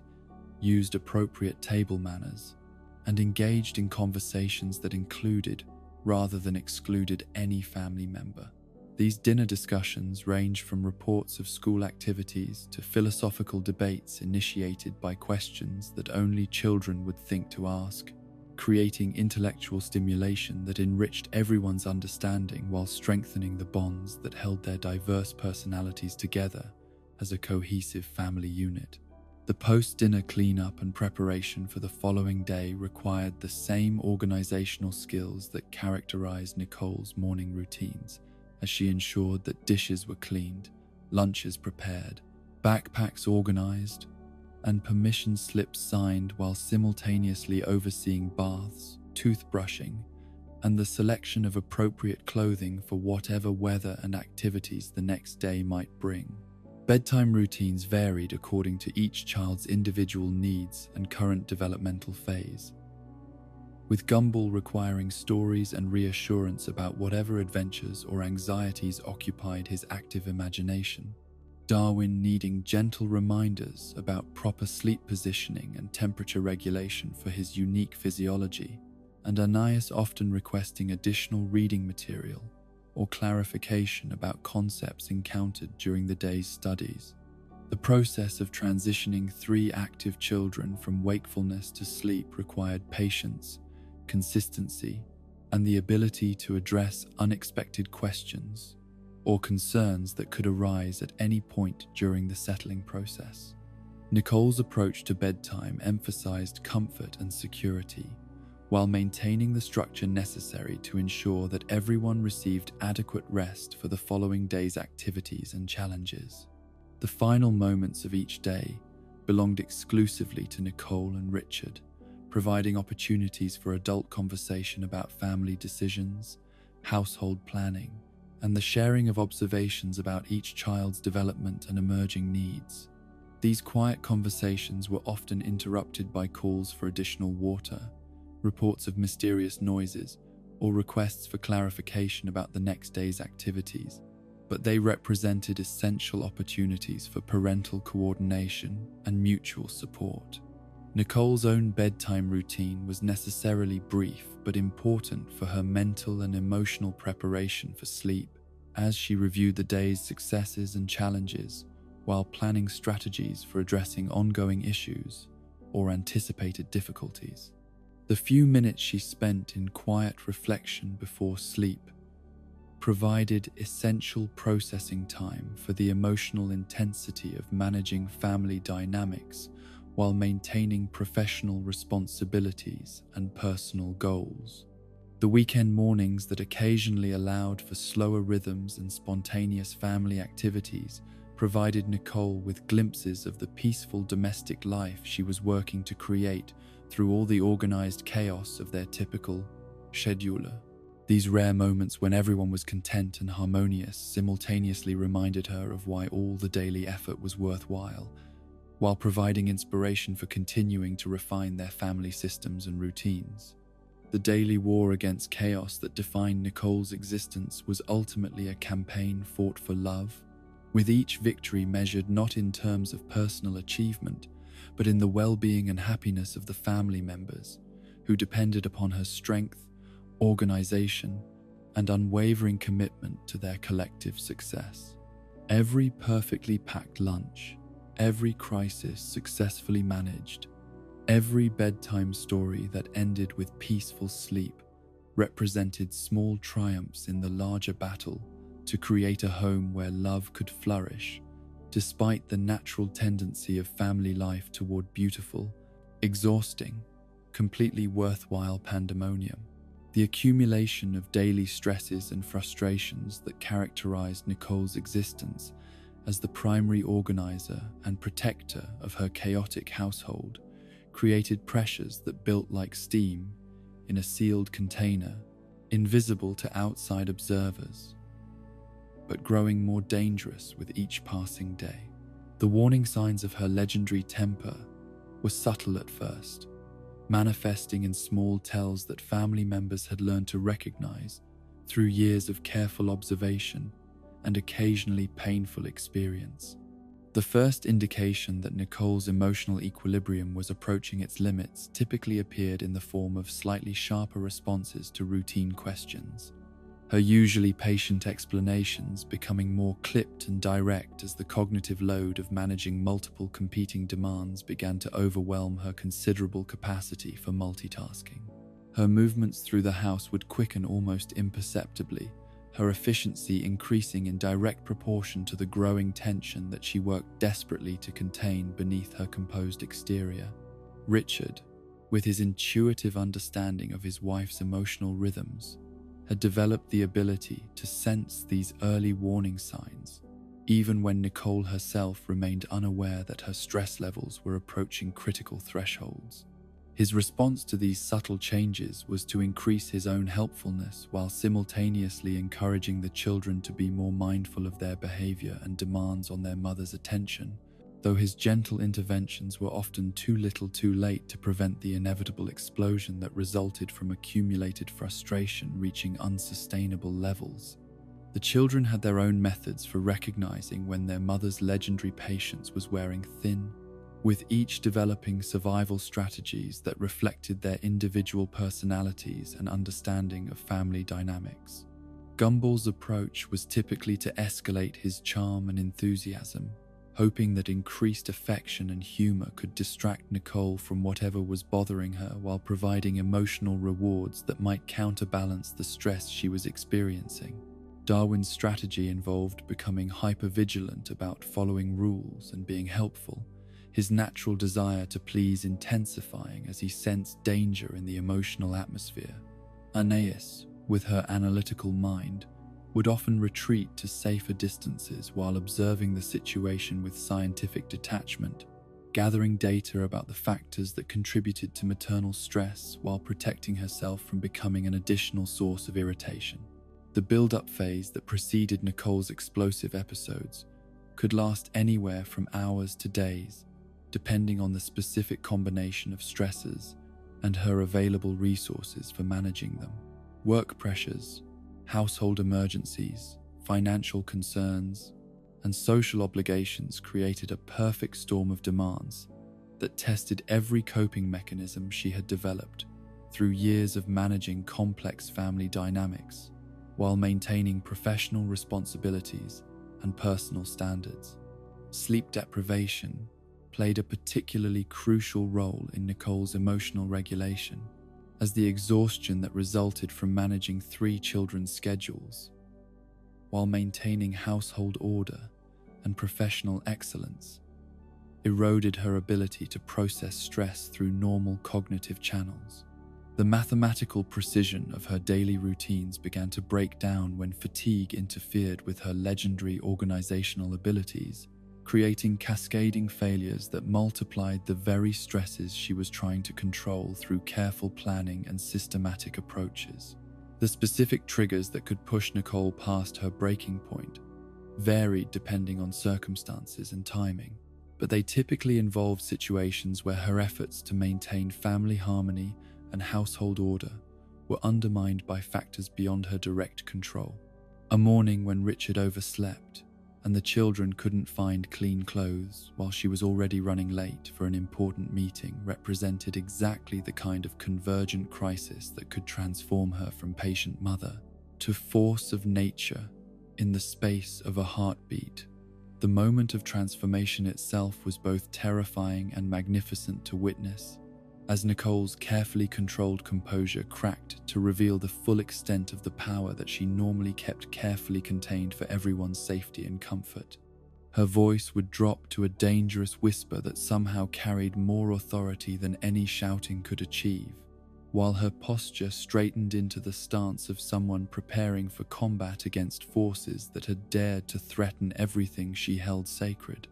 The physical manifestations of Nicole's fury defied rational explanation, as her supernatural strength and speed were no longer constrained by her usual concerns about property damage or the psychological impact of displays that might frighten those she was trying to protect. Cabinet doors were known to creak open from the pressure waves generated by her movement, while small objects throughout the house would vibrate in sympathetic response to the energy she radiated when her legendary self-control finally snapped.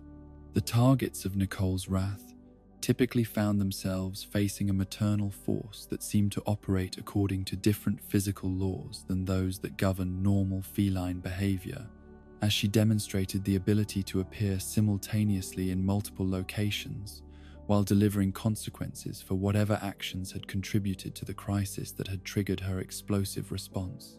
Her speed during these episodes was such that observers often reported seeing only after images and hearing the sound of her voice delivering corrections and instructions from directions that seemed to shift faster than human perception could follow.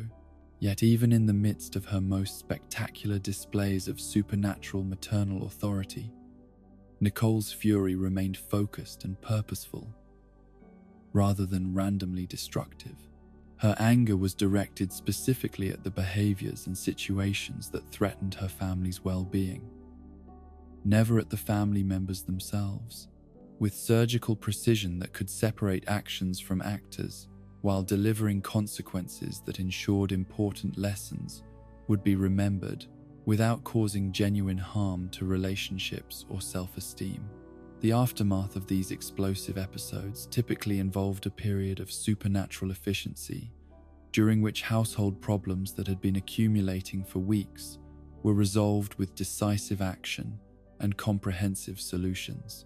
Rooms were cleaned to spotless perfection, schedules were reorganized with mathematical precision, and family rules were clarified with the kind of detailed specificity that left no room for future misunderstandings or creative interpretations. Richard's role during and after Nicole's legendary outbursts demonstrated the unique nature of their partnership and his deep understanding of the woman he had married, as he provided calm stability that allowed her fury to burn itself out safely, without causing permanent damage to family relationships or household infrastructure. His presence during these storms served as an anchor that kept Nicole's anger focused on constructive solutions, rather than allowing it to spiral into destructive expressions that would require extensive cleanup and relationship. Repère. The children's responses to witnessing their mother's supernatural displays of maternal authority evolved as they grew older and developed more sophisticated understanding of the pressures she faced and the love that motivated even her most frightening exhibitions of power. What had once seemed like inexplicable explosions of terrifying anger gradually revealed themselves as expressions of fierce protectiveness that emerged when Nicole's normal methods for maintaining family safety and harmony proved insufficient for the challenges they faced. Gumball's relationship with his mother's temper was complicated by his natural tendency to push boundaries and test limits, creating situations where his creative chaos inevitably collided with Nicole's need for order and control. His ability to charm his way out of consequences that might befall other children was balanced by his talent for creating the exact kinds of comprehensive disasters that could trigger his mother's most spectacular responses, leading to a dynamic where his respect for her authority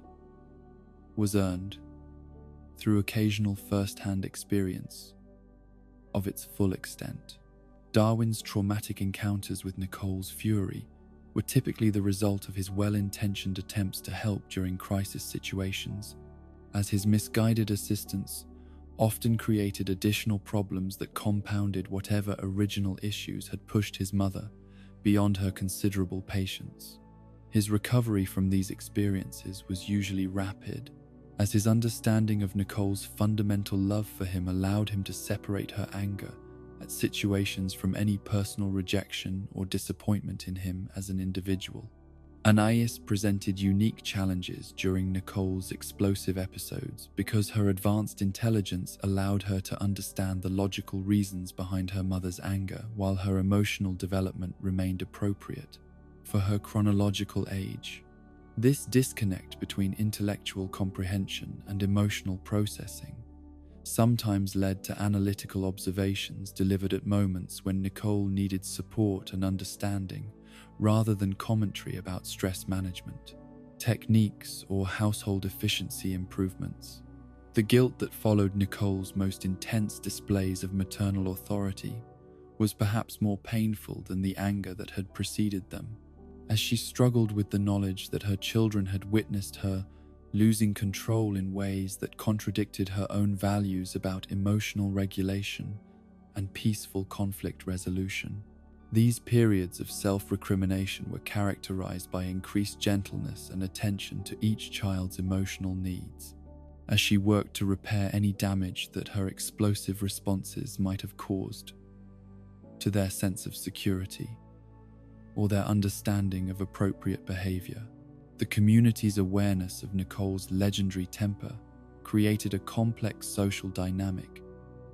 where other parents both feared and envied her ability to command absolute obedience from her children through reputation alone. Stories of her most spectacular outbursts were shared in whispered conversations at school pickup locations and neighborhood gatherings, growing in the telling until they achieved mythical proportions that bore little resemblance to the focused maternal protectiveness that actually motivated her most intense responses. Professional counselors and child development experts who encountered the Watterson family were often puzzled by the apparent contradiction between Nicole's obvious love for her children and the reports of her supernatural displays of anger, failing to understand that her explosive responses were expressions of fierce protectiveness rather than loss of emotional control. Her willingness to seek help and develop better coping strategies demonstrated her commitment to personal growth and family well-being, even as she struggled with the practical challenges of managing stress levels that would have overwhelmed individuals with less demanding responsibilities. The evolution of Nicole's relationship with her own anger reflected broader changes in her understanding of strength, control, and the responsibilities that came with the supernatural abilities that set her apart from other parents. Learning to channel her protective instincts into constructive expressions while maintaining the authority necessary to keep her family safe required ongoing effort and conscious development of new emotional regulation skills. The long-term impact of witnessing Nicole's legendary temper would shape each of her children's understanding of emotion, authority, and the complex relationship between love and power that characterized their family dynamic. The lessons they learned from observing her struggles with anger management would influence their own approaches to conflict resolution and emotional expression throughout their lives, demonstrating both the positive and negative aspects of having a mother whose love burned with the intensity of a supernova, while occasionally threatening to consume everything in its path. The rare occasions when Nicole's fury was directed outward toward threats to her family rather than inward toward household chaos revealed the full extent of her protective capabilities. As external enemies discovered that challenging the Watterson family meant facing a maternal force that operated beyond normal limitations of strength, speed, and determination. These confrontations typically ended swiftly and decisively, with potential threats retreating in recognition that they had encountered something far more dangerous than they had anticipated or prepared to handle. The development of warning systems and de-escalation techniques within the family represented collaborative efforts to prevent Nicole's stress levels from reaching critical thresholds, while ensuring that everyone's needs continue to be met through less explosive means. Family meetings where concerns could be addressed before they reached crisis proportions, along with individual check-ins that allowed for early intervention when problems were still manageable, helped reduce the frequency and intensity of the legendary displays that had once been regular features of Watterson household life. The wisdom that emerged from Nicole's struggles with anger management would eventually transform her from someone who feared her own intensity into a mother who understood that fierce love could coexist with gentle guidance, that supernatural strength could be channeled into nurturing support, and that the same protective instincts that could manifest as terrifying fury could also create the safe spaces where her children could grow into their own unique forms of extraordinary. Beneath the surface of Nicole's legendary strength and unwavering competence lay depths of vulnerability and fear that she guarded more carefully than any physical treasure, emotional territories that remained largely unexplored, even by those who knew her most intimately.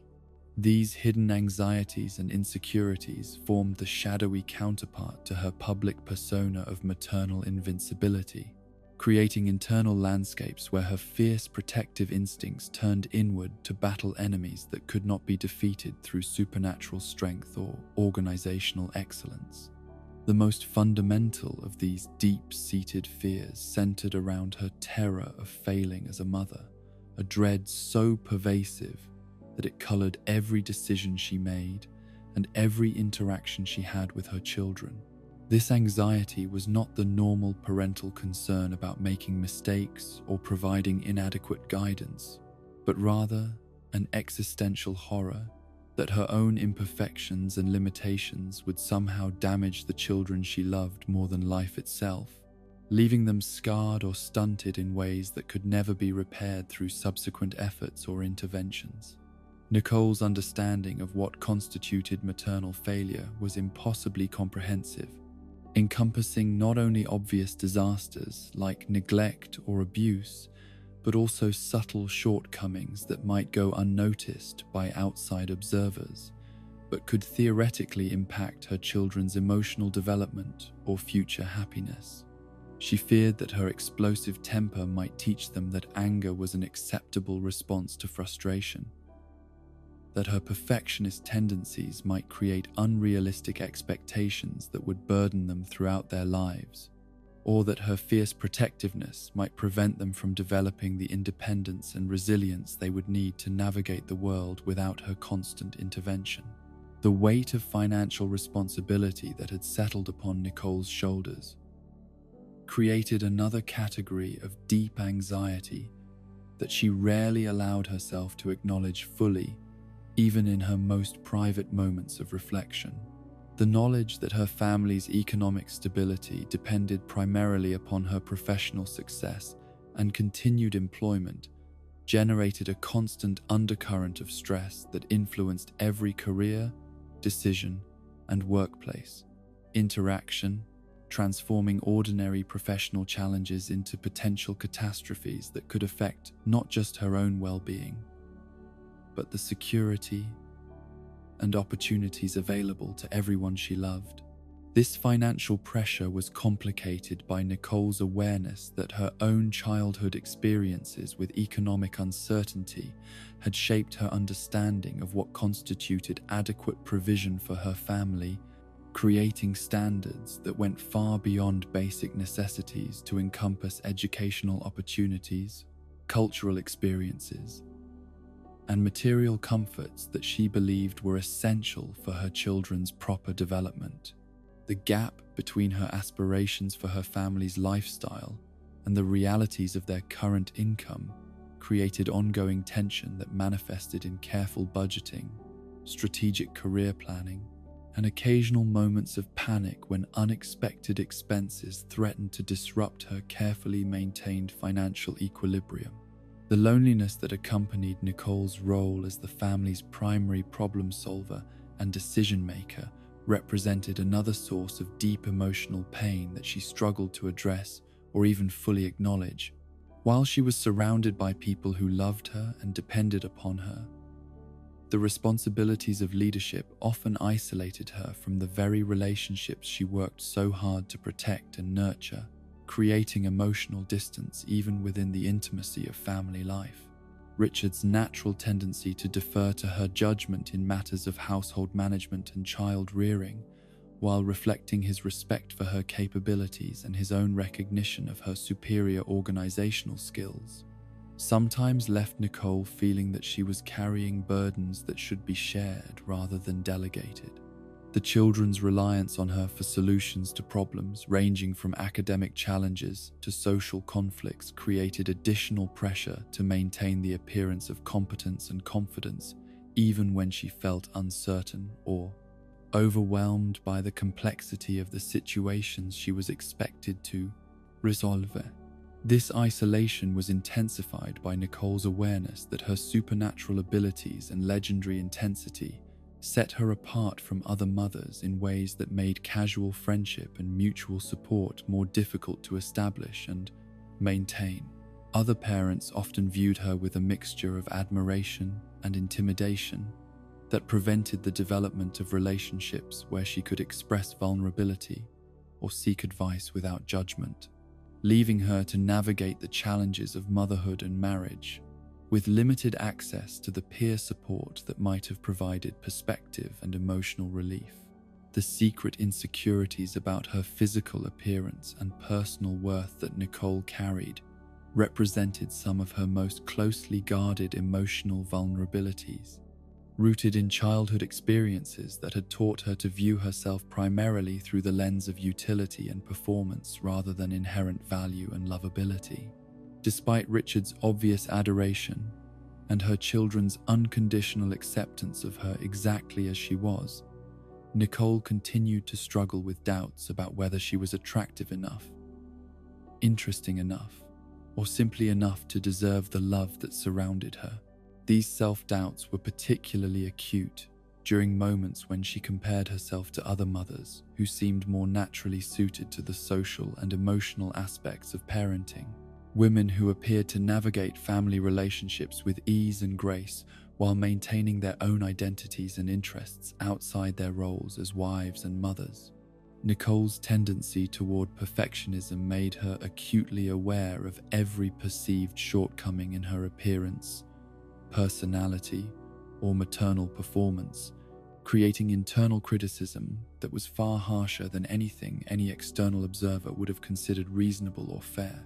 The career sacrifices that motherhood had required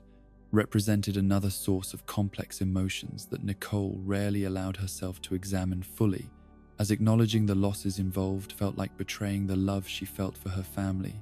and the joy she found in their shared life. The ambitious young woman who had once dreamed of corporate leadership and professional recognition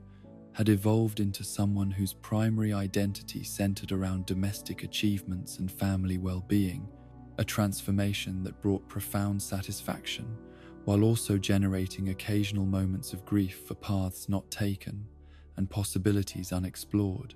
These feelings were complicated by Nicole's awareness that her decision to prioritize family over career advancement had been freely made and aligned with her deepest values,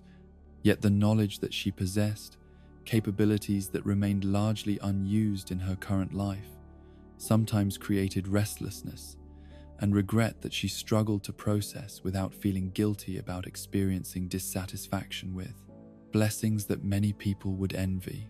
The intellectual challenges of her work at the Rainbow Factory provided some outlet for her analytical abilities, but the scope and impact of her professional activities remained limited compared to what she might have achieved if different choices had been made.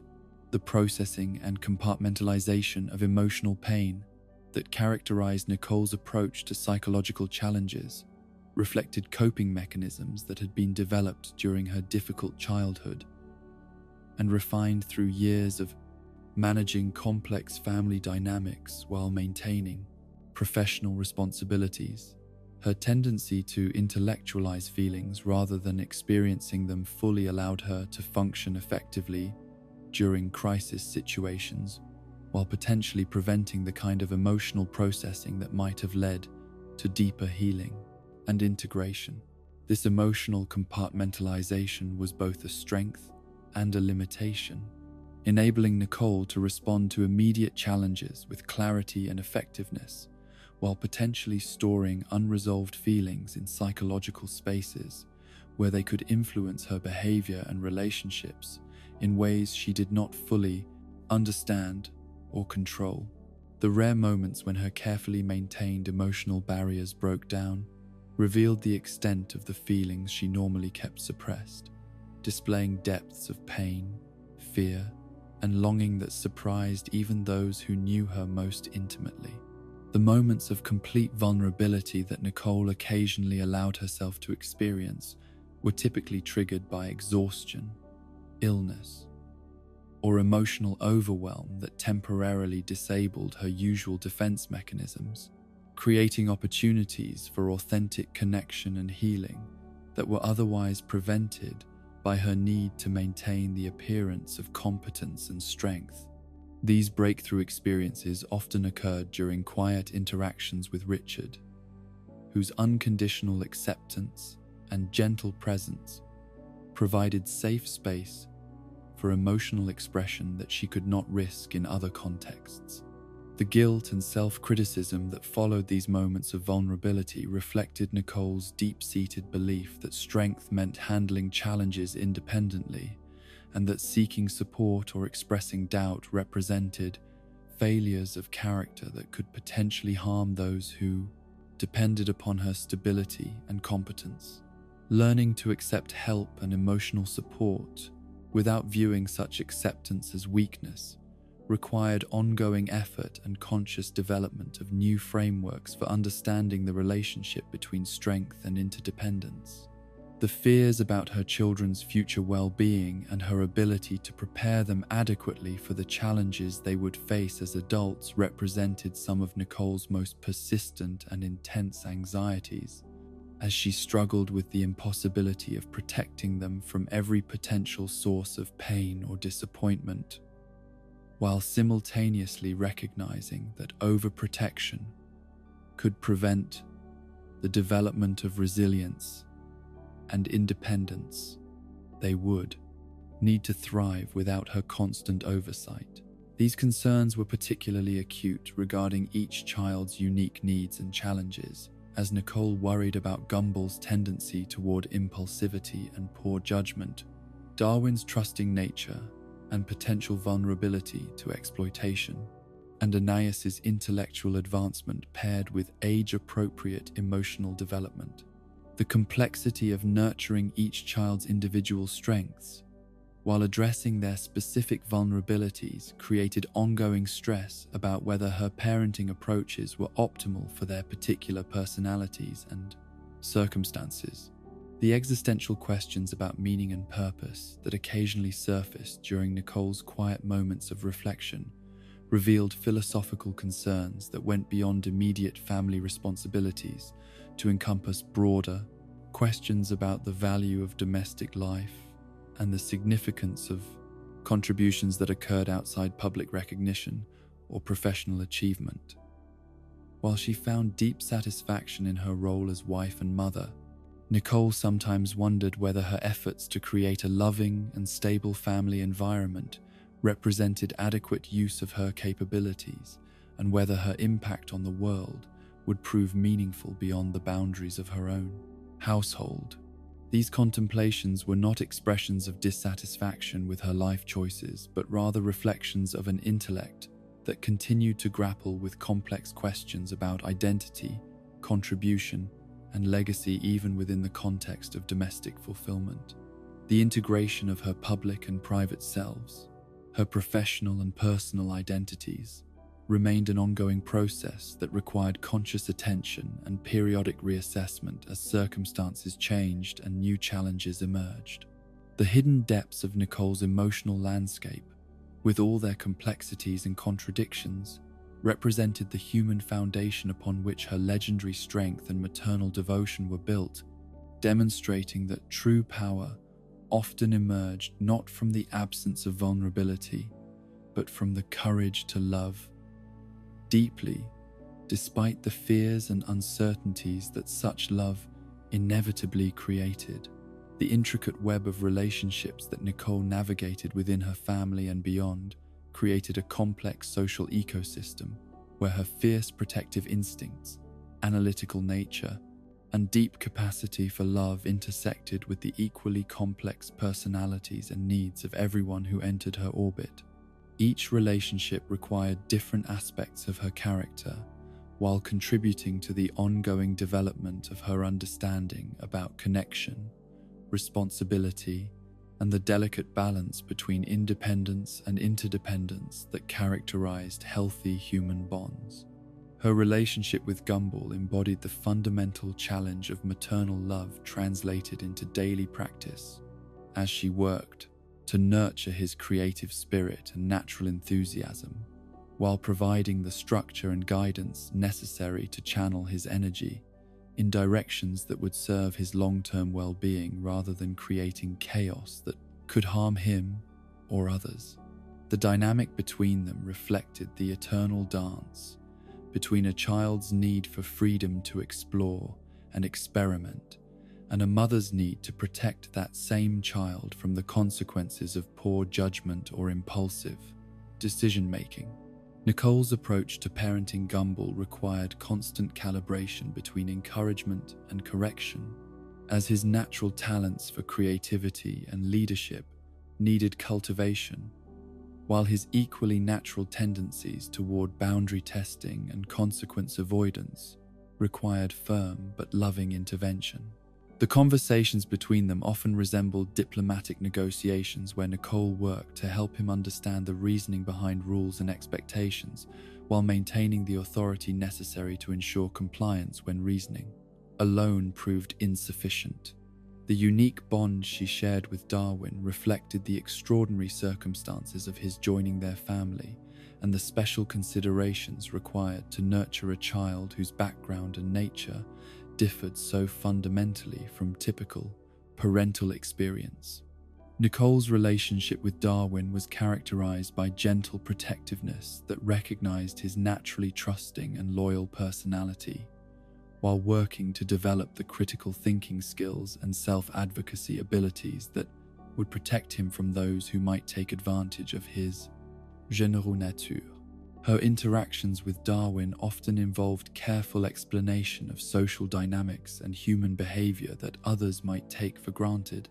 as his aquatic origins and naturally optimistic worldview sometimes left him vulnerable to manipulation or disappointment when his expectations of others exceeded their actual intentions or capabilities. Nicole's guidance helped him navigate these complexities while preserving the essential kindness and enthusiasm that made him such a beloved family member and friend. The relationship with Anais presented perhaps the most intellectually stimulating and emotionally complex of Nicole's maternal challenges, as her daughter's advanced cognitive abilities required parenting approaches that honored her exceptional intelligence while addressing the emotional and social development needs appropriate for her chronological age. The conversations between Nicole and Anais often operated on multiple levels simultaneously, addressing immediate practical concerns while engaging with philosophical and theoretical concepts that few parents would encounter in typical child-rearing scenarios. Nicole's approach to nurturing Anais involved providing intellectual stimulation and challenging opportunities for growth, while ensuring that academic advancement did not come at the expense of emotional intelligence, social skills, or the simple joys of childhood that contributed to well-rounded human development. The balance between treating Anais as the brilliant individual she was while maintaining appropriate parental boundaries and expectations required constant attention and ongoing adjustment as circumstances changed and new challenges emerged. Her marriage to Richard represented the foundational relationship that made all other family connections possible, creating the stable partnership that provided emotional security and practical support for the complex work of raising 3 extraordinary children while maintaining professional responsibilities and personal growth. The dynamic between Nicole and Richard continued to evolve throughout their years together, deepening from the initial attraction and compatibility that had brought them together into a partnership that encompassed mutual respect, shared responsibility, and the kind of intimate understanding that allowed them to support each other through challenges that would have overwhelmed either of them individually. The complementary nature of their personalities created opportunities for each to contribute their unique strengths to family situations, while compensating for areas where the other might struggle or feel less confident. Nicole's organizational abilities and strategic thinking balanced Richard's intuitive approach to relationships and his natural gift for creating joy and spontaneity in daily life, while his emotional stability and unconditional acceptance provided the foundation that allowed Nicole's intensity and drive to flourish in service of family goals rather than becoming sources of stress or conflict. The extended family relationships that Nicole maintained with Richard's relatives required diplomatic skills that balanced her natural directness with the social sensitivities necessary to preserve harmony within the broader family network. Richard's parents and siblings had their own perspectives on child rearing, household management, and family priorities that did not always align perfectly with Nicole's approaches, creating opportunities for both learning and tension that needed careful navigation to preserve relationships while maintaining her authority as mother and primary household manager. These interactions taught Nicole valuable lessons about compromise and flexibility, while reinforcing her understanding of the core values and principles that were non-negotiable when it came to her children's well-being and her family's functioning. The ability to distinguish between areas where accommodation was possible and situations where firm boundaries were necessary became essential skills for maintaining positive extended family relationships while preserving the integrity of the household system she had worked so hard to establish the friendships Nicole developed with other mothers in Elmore created a social network that provided both support and challenge as she navigated the complex terrain of competitive parenting culture and community expectations. These relationships required her to balance authenticity with diplomacy, sharing genuine experiences and concerns while being mindful of how her intensity and high standards might be perceived by parents who approached family life with different philosophies and capabilities. Some of these maternal friendships developed into genuine connections based on mutual respect and shared values, creating opportunities for both practical support during family emergencies and emotional validation during the inevitable challenges that accompanied raising children in a complex world. Other relationships remained more superficial, limited by differences in parenting approaches or social expectations that prevented deeper connection while maintaining the courteous interactions necessary for community harmony. The mentorship role that Nicole occasionally found herself filling for other parents and community members reflected both her natural leadership abilities and the respect she had earned through her obvious dedication to family well-being and her track record of successfully managing challenging situations. Parents facing discipline issues, academic concerns, or family crises sometimes sought her advice, recognizing that her combination of analytical thinking and fierce protective instincts might provide insights that could help them address their own challenges more effectively. These mentoring relationships required Nicole to translate her instinctive approaches to family management into advice that could be adapted by people with different personalities, family dynamics, and resources. The process of articulating her methods and reasoning helped her develop greater self-awareness about her own parenting philosophy, while providing opportunities to refine her understanding of what worked universally versus what was specific to her family's particular needs and circumstances. The professional relationships Nicole maintained at the Rainbow Factory represented another dimension of her social world that required different aspects of her personality and capabilities while providing intellectual stimulation and adult interaction that balanced the child-focused environment of her home life. Her colleagues appreciated her efficiency and reliability, while sometimes being intimidated by the intensity she brought to workplace challenges,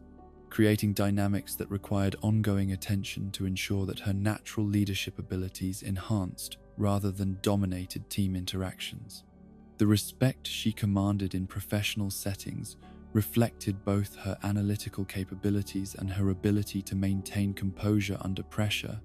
skills that had been developed through years of managing complex family logistics while meeting professional standards and deadlines. Her reputation as someone who could be relied upon to deliver results while maintaining ethical standards and treating colleagues with fairness created opportunities for advancement and increased responsibility that had to be balanced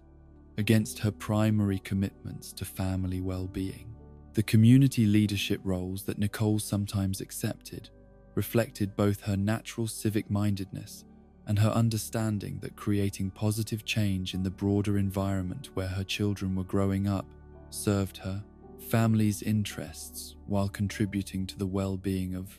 others. Her involvement in school committees, neighborhood organizations, and local improvement initiatives required time and energy that had to be carefully managed within the constraints of her already demanding schedule. These community activities provided opportunities for Nicole to use her organizational and analytical abilities in service of goals that extended beyond her immediate family, while modeling civic engagement and social responsibility for her children. The balance between community involvement and family obligations required ongoing negotiation and careful prioritization to ensure that external commitments enhanced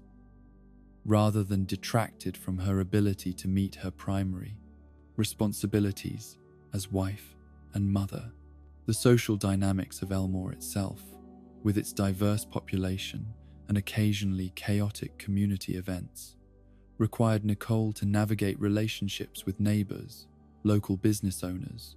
and service providers who had their own perspectives on family life and community standards. Her reputation for intensity and effectiveness preceded her in many of these interactions, creating expectations and assumptions that sometimes helped and sometimes complicated her efforts to accomplish practical goals or resolve conflicts. The informal role she played as neighborhood problem solver emerged naturally from her combination of analytical abilities, fierce determination, and genuine concern for community well-being. When situations arose that threatened the safety or harmony of their residential area, other residents often looked to Nicole for leadership and practical solutions. Recognizing that her legendary capabilities and unwavering commitment to protection made her an ideal advocate for collective interests. These leadership responsibilities required Nicole to balance her natural inclination to take charge and solve problems efficiently with the diplomatic skills necessary to build consensus and maintain relationships with people whose cooperation was essential for long-term community success. The development of these collaborative abilities represented ongoing growth in her understanding of how individual strength could be most effectively channeled in service of collective goals. The evolution of Nicole's social relationships over the years reflected broader changes in her understanding of connection, support, and the ways that individual family well-being intersected with community health and stability. The fierce protector who had once preferred to handle challenges independently gradually learned to appreciate the benefits of mutual support and shared responsibility while maintaining the boundaries necessary to protect her family's privacy and autonomy. The network of relationships that surrounded the Watterson family became both a source of strength during difficult times and a context within which Nicole's children could observe and learn about the complexities of human interaction, social responsibility, and the ways that individual choices affected not just family members but the broader community in which they all participated and thrived. The passage of years brought with it a gradual but profound transformation in Nicole's understanding of herself, her family, and the complex relationship between control and acceptance that would define her evolution from fierce warrior to wise guardian. The experiences of motherhood, marriage, and community engagement had created opportunities for growth that challenged her most fundamental assumptions about strength, success, and the nature of love itself, forcing her to develop new frameworks for understanding what it meant to protect and nurture those she cared about most deeply. The softening of some of her harder edges was not a weakening of her legendary determination, but rather a refinement of her approach to achieving the goals that mattered most to her family's well-being and happiness. The young woman who had once believed that perfect planning and unwavering control could prevent all potential sources of harm gradually learned that true protection sometimes required allowing others to face challenges independently while providing the support and guidance necessary for them to develop their own capabilities and resilience. This evolution in her parenting philosophy became most evident in her changing responses to her children's mistakes and misadventures, as Nicole gradually developed the ability to distinguish between situations that required immediate intervention and those that could serve as valuable learning opportunities, if approached with patience and wisdom, rather than reactive protectiveness. The fierce urgency that had once characterized her response to every potential threat began to be tempered by growing confidence in her children's abilities to navigate age-appropriate challenges while knowing that her support would always be available when genuinely needed. The relationship between Nicole and Gumball evolved to reflect this new understanding as she learned to appreciate his creative chaos as an expression of natural curiosity and developing independence, rather than simply a source of household disruption that required immediate correction. Her approach to his various schemes and adventures began to incorporate more opportunities for natural consequences to provide education about decision-making and responsibility, while maintaining the boundaries necessary to ensure that his learning experiences did not create genuine danger or lasting harm. The conversations between them became more collaborative and less authoritarian, as Nicole developed greater skill in guiding Gumball toward better choices through discussion and reasoning, rather than relying solely on rules and consequences to shape his behavior.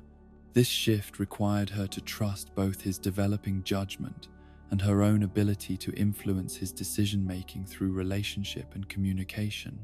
rather than control and enforcement alone. Her evolving relationship with Darwin reflected similar changes in her understanding of how protection and empowerment could work together to serve a child's best interests, as she gradually learned to balance her natural desire to shield him from potential exploitation with recognition that he needed opportunities to develop the critical thinking and self-advocacy skills that would serve him throughout his life. The gentle guidance she provided began to focus more on helping him understand social dynamics and recognize potential problems before they developed, rather than simply solving difficulties after they arose. The trust she developed in Darwin's fundamental goodness and intelligence allowed Nicole to provide him with greater independence, while maintaining the safety net of support and advice that his naturally trusting nature required for protection against those who might take advantage of his generous spirit. The balance between nurturing his essential kindness and developing his ability to set appropriate boundaries became an ongoing project that required patience and wisdom from both of them. The relationship with Anais presented unique opportunities for Nicole to explore new aspects of her own intellectual capabilities while learning to appreciate perspectives and insights that differed from her own analytical approaches to problem-solving and decision-making. Her daughter's advanced cognitive abilities created opportunities for conversations and shared projects that challenged Nicole's thinking while providing Anais with the intellectual stimulation and emotional support necessary for balanced development. The recognition that Anais possessed capabilities that sometimes exceeded her own in specific areas required Nicole to develop humility and flexibility that complemented her natural strengths in organization and strategic planning. The collaborative relationship that emerged between them demonstrated Nicole's growing ability to learn from others while maintaining her role as parent and guide, creating a dynamic that honored both their individual abilities and their relationship as mother and daughter. The deepening of her marriage to Richard reflected broader changes in Nicole's understanding of partnership, interdependence, and the ways that individual growth could enhance rather than threaten intimate relationships. The fierce independence that had once made it difficult for her to accept help or emotional support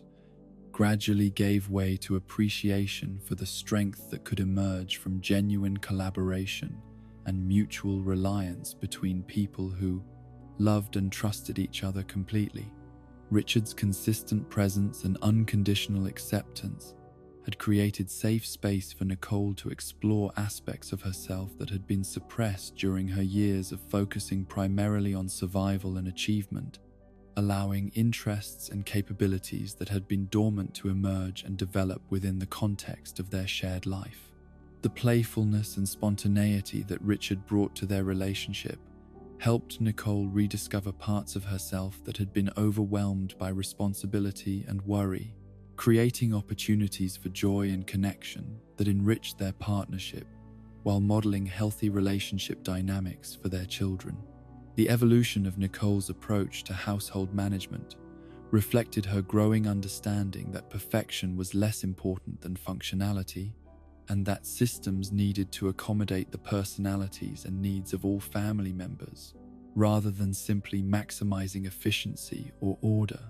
The rigid organizational structures that had once characterized her domestic approach gradually became more flexible frameworks that could adapt to changing circumstances while maintaining the basic stability that everyone needed for security and success. This shift required Nicole to develop tolerance for imperfection and uncertainty that challenged her natural preferences for control and predictability, but it also created space for family members to contribute their own ideas and approaches to shared challenges rather than simply following her carefully planned systems. The collaborative household that emerged from these changes was simultaneously more chaotic and more harmonious than the tightly controlled environment she had once believed was necessary for family well-being. The changing nature of Nicole's relationship with her own parents and family of origin reflected broader patterns of growth and forgiveness that accompanied her maturing understanding of the complex factors that shaped human behavior and family dynamics. The perspective that motherhood had provided allowed her to recognize the challenges her own parents had faced while maintaining appropriate boundaries around behaviors and patterns that had been harmful to her development. The process of making peace with her past, while protecting her children from repeating negative patterns, required ongoing effort and conscious choice-making that balanced empathy and understanding with firm commitment to creating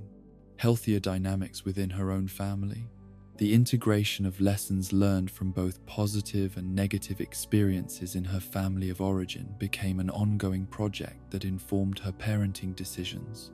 while allowing space for healing and growth in her relationships with extended family members. The professional development that Nicole pursued during these years reflected her evolving understanding of how personal fulfillment and family responsibility could complement rather than compete with each other when approached with creativity and strategic thinking. The advancement opportunities she chose to pursue were selected based on their potential to provide intellectual stimulation and financial benefits, while maintaining the flexibility necessary to meet her primary obligations as wife and mother.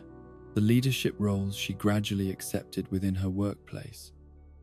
demonstrated her growing confidence in her ability to influence positive change, while maintaining the boundaries necessary to protect her family's well-being and her own emotional resources. The respect she earned from colleagues and supervisors reflected not only her analytical capabilities and work ethic, but also the wisdom and perspective that her complex life experiences had provided. The community involvement that became an increasingly important aspect of Nicole's life reflected her recognition that her family's well-being was interconnected with the health and stability of the broader environment in which they lived. The volunteer work and civic participation she undertook provided opportunities to use her organizational abilities and leadership skills in service of goals that extended beyond her immediate household, while modeling social responsibility and community engagement for her children. The friendships and mentoring relationships that developed through these community activities created a support network that enriched Nicole's life while providing practical assistance during times when family needs exceeded her individual capabilities. The reciprocal nature of these relationships taught her valuable lessons about receiving as well as giving support, challenging her natural tendency towards self-reliance, while demonstrating the benefits of genuine interdependence with others who shared her values and commitments. The spiritual and philosophical growth that accompanied Nicole's maturing years reflected her ongoing quest to understand the deeper meanings and purposes that gave significance to the daily challenges and joys of family life. The questions about identity, contribution, and legacy that had sometimes troubled her during earlier years gradually resolved into appreciation for the profound impact that loving relationships and nurturing care could have on the individuals who experienced them, and the broader community that benefited from their positive effects. The integration of her various roles and responsibilities became less about perfect balance and more about conscious prioritization based on values and commitments that had been tested and refined through years of experience and reflection. The harmony she gradually achieved between her different aspects and obligations reflected not the absence of tension, but rather the wisdom to navigate competing demands, while maintaining integrity and authenticity in all her relationships and activities. The legacy of growth and transformation that Nicole was creating through her ongoing development would continue to influence her family and community for generations to come, demonstrating that true strength lay not in unchanging rigidity, but in the courage to adapt, learn,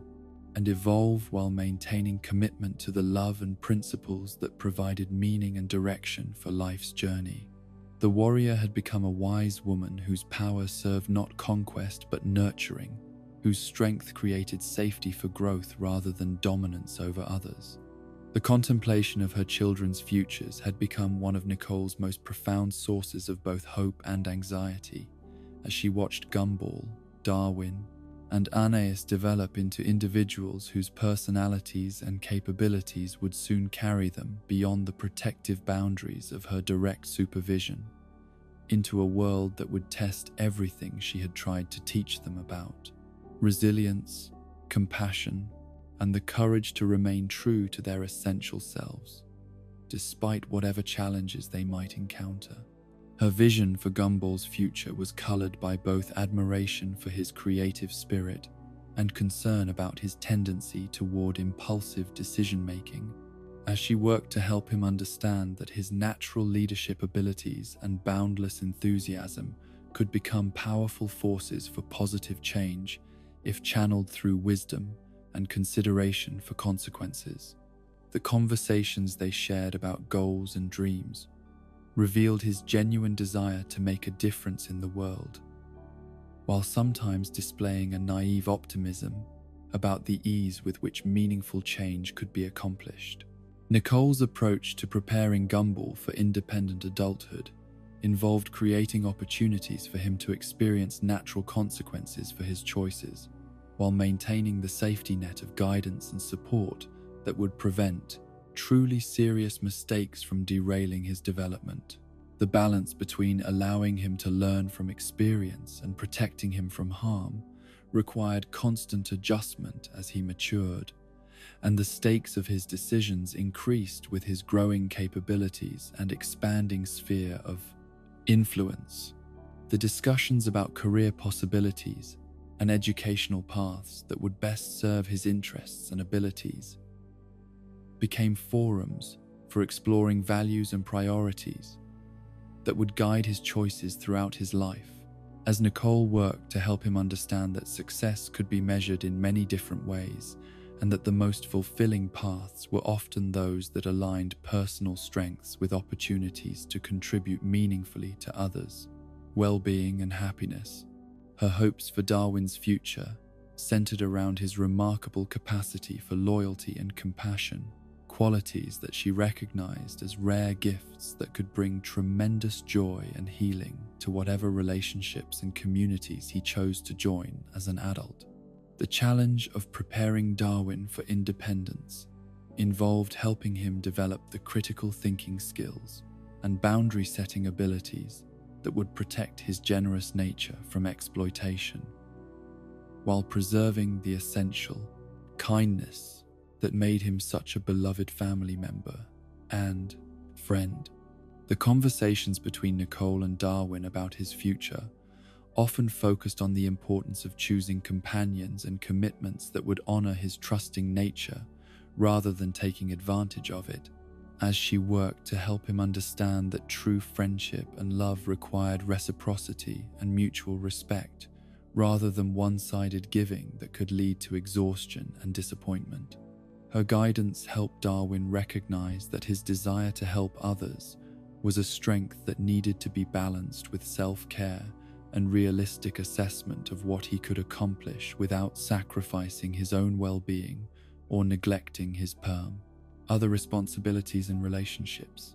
The development of these discernment skills became an ongoing project that required patience and practice as he learned to navigate increasingly complex social situations and ethical decisions.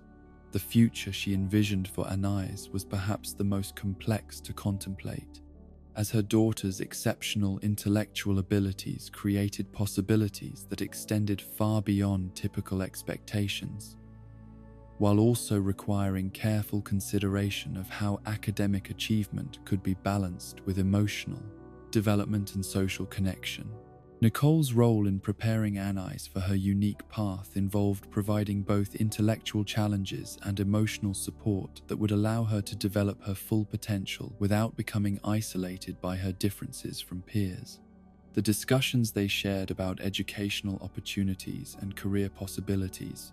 revealed Anais's growing awareness of her own capabilities, combined with questions about how best to use her gifts in service of goals that aligned with her values and interests. Nicole's guidance emphasized that intelligence carried responsibilities as well as privileges,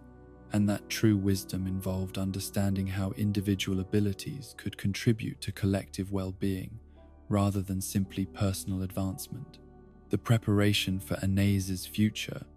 also involved helping her develop the social and emotional skills that would allow her to build meaningful relationships and find personal fulfillment alongside professional success, as Nicole understood that intellectual achievement without connection and joy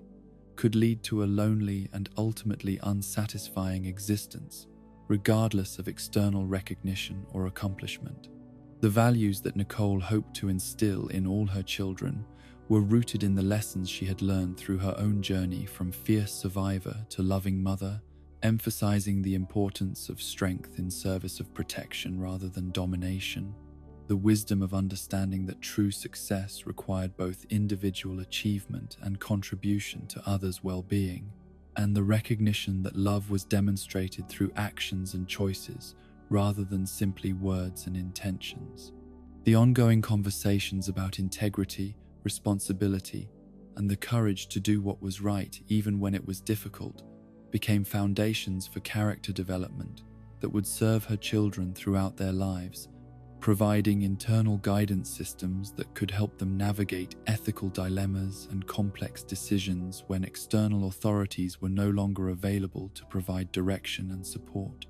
Her teaching about the relationship between power and responsibility drew heavily on her own experiences with supernatural abilities and the lessons she had learned about the importance of using strength to protect rather than intimidate, to build rather than destroy, and to create safety for others' growth rather than control over their choices and development. The acceptance of the messy and imperfect nature of family life represented one of Nicole's most significant areas of personal growth, as she gradually learned that love did not require flawless execution of parental duties or perfect achievement of idealistic goals, but rather consistent commitment to showing up with authenticity and dedication even when circumstances were challenging or outcomes were uncertain. This acceptance extended to her understanding of her children's individual paths and the recognition that their futures would be shaped by their own choices and experiences, rather than simply her efforts to guide and protect them. The wisdom to distinguish between areas where her influence was appropriate and necessary, and those where her children needed space to develop their own judgment and capabilities, became an essential skill for maintaining healthy relationships as they matured toward independence. The quiet moments of reflection that Nicole allowed herself during the evening hours after her family had settled into sleep became opportunities to process the joys and challenges of each day while contemplating the broader patterns of growth and change that characterized their shared journey. These periods of solitude provided essential space for emotional processing and strategic thinking about how to adapt her approaches to meet evolving needs and circumstances. The gratitude she felt for the privilege of witnessing her children's development and participating in their growth was balanced by awareness of the temporary nature of her role as their primary guide and protector, as she understood that successful parenting would ultimately involve preparing them to thrive without her constant presence and intervention. The legacy she was creating through her fierce dedication to family well-being extended beyond the immediate benefits to her own children,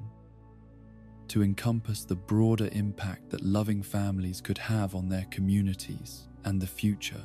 generations that would be influenced by the values and capabilities her children would carry forward into their own relationships and responsibilities. The understanding that love sometimes required letting go was perhaps the most difficult lesson Nicole had to learn as a mother, as her protective instincts often conflicted with the recognition that her children needed opportunities to face challenges independently and make their own mistakes as part of their natural development toward capable and confident adulthood. The cyclical nature of family generations became more apparent to Nicole as she watched her children develop traits and capabilities that echoed both her own experiences and those of extended family members, creating patterns of inheritance that went beyond genetics to encompass values, approaches to problem solving, and ways of understanding relationships and responsibilities. Her growing appreciation for her place within this larger continuum of family history provided perspective on the significance of her role while also creating awareness of the ways that her parenting choices would influence not only her immediate children, but potentially their own future families and the communities they would eventually join and serve. The recognition that her fierce protection had created a safe space where her family members could explore their authentic selves and develop their unique capabilities without fear of rejection or abandonment represented one of her greatest achievements as a mother and wife, demonstrating that love could be both unconditional and appropriately demanding of growth and positive change. The ongoing nature of her commitment to family well-being and personal development ensured that Nicole's journey as wife, mother, and community member would continue to evolve and deepen throughout the years ahead, guided by the wisdom she had gained through experience while remaining open to new learning and adaptation as circumstances changed and new challenges emerged. The understanding that her legacy would ultimately be measured not in personal achievements or external recognition, but in the love she had given and the positive influence she had provided to those whose lives she had touched became a tanned source of profound satisfaction that transcended any temporary frustrations or disappointments that might arise from the inevitable imperfections of daily family life.